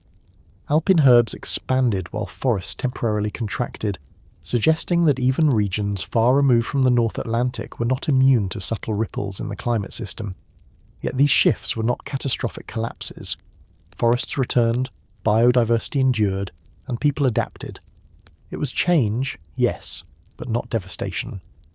This subtlety adds weight to the argument that the Younger Dryas was not a monolithic ice grip over the globe, but rather a set of uneven disturbances, locally amplified or muted depending on latitude and geography. Africa adds another critical piece to the puzzle. Sediment cores from East African lakes like Lake Victoria and Lake Tanganyika tell of shifting rainfall patterns during this period. Some cores suggest heightened aridity, which would have tested the resilience of human groups who already relied on fragile ecosystems at the edge of the savanna. Others point to relative stability, implying that the climate system here operated under a slightly different rhythm than the North Atlantic. These contrasting stories remind us that global events in climate history often look more like mosaics than single brushstrokes. Marine records from the Indian Ocean complicate things further still. Temperature reconstructions show modest cooling that overlaps with the Younger Dryas, but the signal is not sharp or sudden. Instead of the dramatic plunge seen in Greenland, the Indian Ocean's record appears buffered, as though the Great Basin absorbed some of the instability and smoothed it out. For communities along its coasts, the difference between buffered and abrupt might have meant the difference between steady adaptation and sudden disruption. The larger lesson from these southern and tropical records is that Earth's climate engine has never been a simple global thermostat. It is more like a series of interlinked gears. When one gear jerks, such as the North Atlantic circulation, others respond in complex ways, some speeding up, others slowing down, and some barely moving at all. The Younger Dryas, when seen from south of the equator, forces us to confront this complexity. What feels like a crisis in one hemisphere might manifest as resilience, opportunity, or even improvement in another. The haunting question that lingers is whether we overemphasize the catastrophic when the evidence is uneven. If Australia grew wetter, if parts of Africa muddled through, and if Antarctica played its own counterpoint, can we really say the whole world was plunged into crisis? Or should we instead recognize the Younger Dryas as a reminder that Earth's climate system resists easy labels, expressing its turmoil differently across the globe? One important angle often overlooked in the southern hemisphere is how ecosystems themselves bore witness to the shifts. In New Zealand, pollen records reveal transitions in plant communities that hint at temperature fluctuations around the Younger Dryas interval. Alpine herbs expanded while forests temporarily contracted, suggesting that even regions far removed from the North Atlantic were not immune to subtle ripples in the climate system. Yet these shifts were not catastrophic collapses. Forests returned, biodiversity endured, and people adapted. It was change, yes, but not devastation. This subtlety adds weight to the argument that the Younger Dryas was not a monolithic ice grip over the globe, but rather a set of uneven disturbances, locally amplified or muted depending on latitude and geography. Africa adds another critical piece to the puzzle. Sediment cores from East African lakes like Lake Victoria and Lake Tanganyika tell of shifting rainfall patterns during this period. Some cores suggest heightened aridity, which would have tested the resilience of human groups who already relied on fragile ecosystems at the edge of the savanna. Others point to relative stability, implying that the climate system here operated under a slightly different rhythm than the North Atlantic. These contrasting stories remind us that global events in climate history often look more like mosaics than single brushstrokes. Marine records from the Indian Ocean complicate things further still. Temperature reconstructions show modest cooling that overlaps with the Younger Dryas, but the signal is not sharp or sudden. Instead of the dramatic plunge seen in Greenland, the Indian Ocean's record appears buffered, as though the Great Basin absorbed some of the instability and smoothed it out. For communities along its coasts, the difference between buffered and abrupt might have meant the difference between steady adaptation and sudden disruption. The larger lesson from these southern and tropical records is that Earth's climate engine has never been a simple global thermostat. It is more like a series of interlinked gears. When one gear jerks, such as the North Atlantic circulation, others respond in complex ways, some speeding up, others slowing down, and some barely moving at all. The Younger Dryas, when seen from south of the equator, forces us to confront this complexity. What feels like a crisis in one hemisphere might manifest as resilience, opportunity, or even improvement in another. The haunting question that lingers is whether we overemphasize the catastrophic when the evidence is uneven. If Australia grew wetter, if parts of Africa muddled through, and if Antarctica played its own counterpoint, can we really say the whole world was plunged into crisis? Or should we instead recognise the Younger Dryas as a reminder that Earth's climate system resists easy labels, expressing its turmoil differently across the globe? One of the strongest arguments for a layered explanation is the timing. Each factor alone could be debated endlessly, but together they overlap in ways that are difficult to dismiss. The ice sheets were already weakened by centuries of warming, storing enormous volumes of meltwater in unstable lakes. Volcanic eruptions clustered in the centuries just before and during the Younger Dryas, injecting sulfate and ash into the atmosphere. Charcoal and soot evidence point to widespread burning that could have been sparked either by lightning in tinder-dry landscapes or by something more dramatic from above. Humans, equipped with increasingly sophisticated tools, were pressing harder on the very species that were simultaneously losing their habitats. When these elements align, they do not simply add, they multiply. Each stress feeds into the others, raising the chance of irreversible tipping points. This perspective reframes the debate. Rather than asking which theory wins, perhaps the more productive question is how these forces interacted. A volcanic eruption during a stable climate might not lead to long-term cooling, but paired with a weakened ocean conveyor, it could tip the balance. An extraterrestrial airburst on its own might ignite regional fires, but set against a background of drought and ecosystem stress, those fires could escalate into continent-spanning events. Human hunting in lush environments may not doom megafauna, but in landscapes already fragmented by cold, aridity, and fire, the pressure could prove fatal. Each explanation, once pitted against the others, begins to look more plausible when seen as part of a chain reaction. There is also a philosophical lesson here. The desire for a single neat cause reflects how our minds like to simplify history. We want one dramatic culprit to explain upheaval. Yet Earth's story rarely grants us that simplicity. The Younger Dryas reminds us that the past unfolded through webs of interactions, where natural forces and human decisions were entangled. The all-of-the-above model might not be as cinematic as a lone comet streaking through the sky, but it carries a sobering power of its own. It shows that collapse can emerge not from one overwhelming blow, but from many smaller ones converging at once. This layered view leaves us with a haunting question. Are we still tempted to search for singular explanations in our own time, when crises are more often the result of many stresses colliding? If the Younger Dryas was indeed the product of ice, fire, air, and human hands all working together, then it is not just a mystery of the past. It is also a warning about the present, when once again Earth's systems strain under multiple pressures that do not wait politely to take their turns.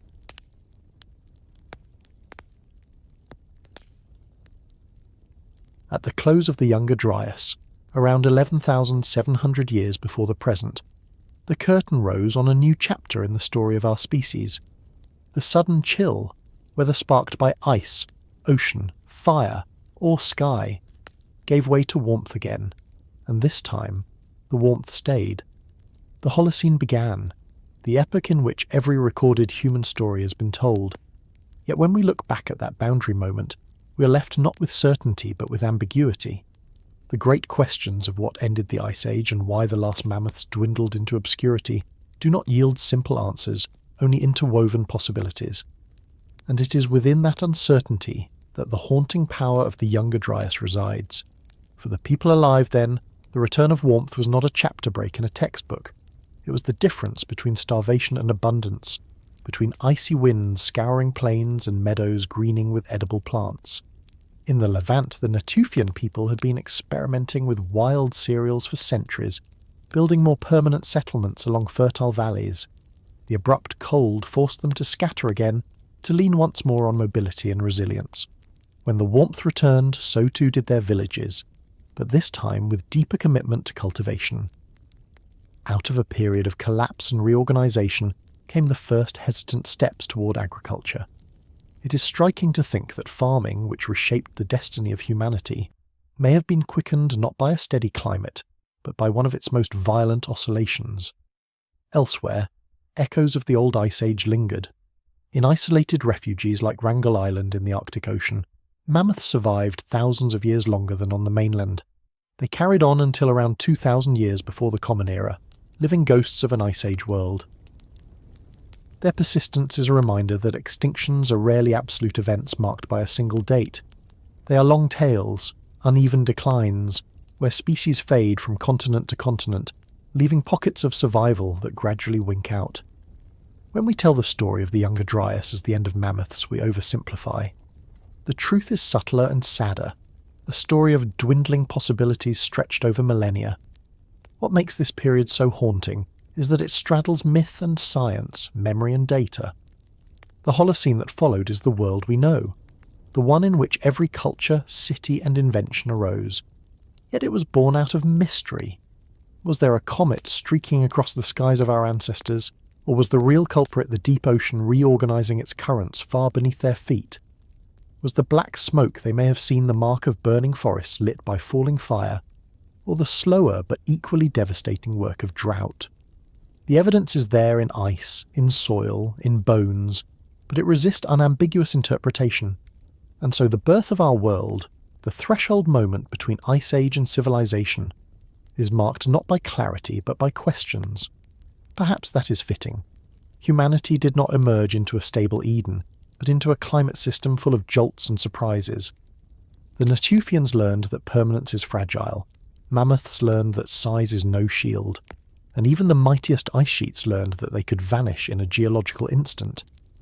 Out of that instability came resilience, adaptation, and eventually the capacity to shape environments ourselves. Whether or not the Younger Dryas was triggered by a cosmic visitor, it left behind the conditions in which our story could unfold. And so, we are left with a choice. We can tell the tale as a cosmic catastrophe that nearly ended us, or as a natural cycle in which we were simply one more actor, adjusting to forces beyond our control. Both stories have merit, and perhaps both are true in different ways.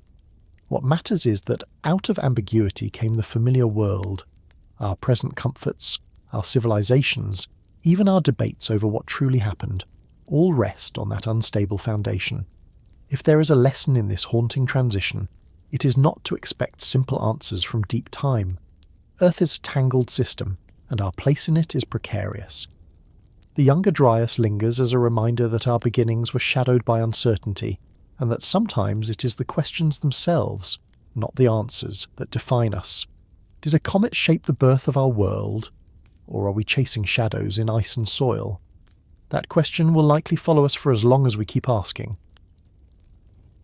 Thank you, fellow Sapiens, for wandering this timeline with me, for drifting into deep time, for slowing down and remembering. If this helped you fall asleep, helped you study, or simply helped you step out of the noise for a while, thank you for being here. If you think more people should know this story, you know what to do. Like, subscribe, share it with the sapiens in your life, and tell me, are you listening before bed, while working, or somewhere in the world I can only imagine? And as always, stay curious, stay calm. I'll see you in the next story.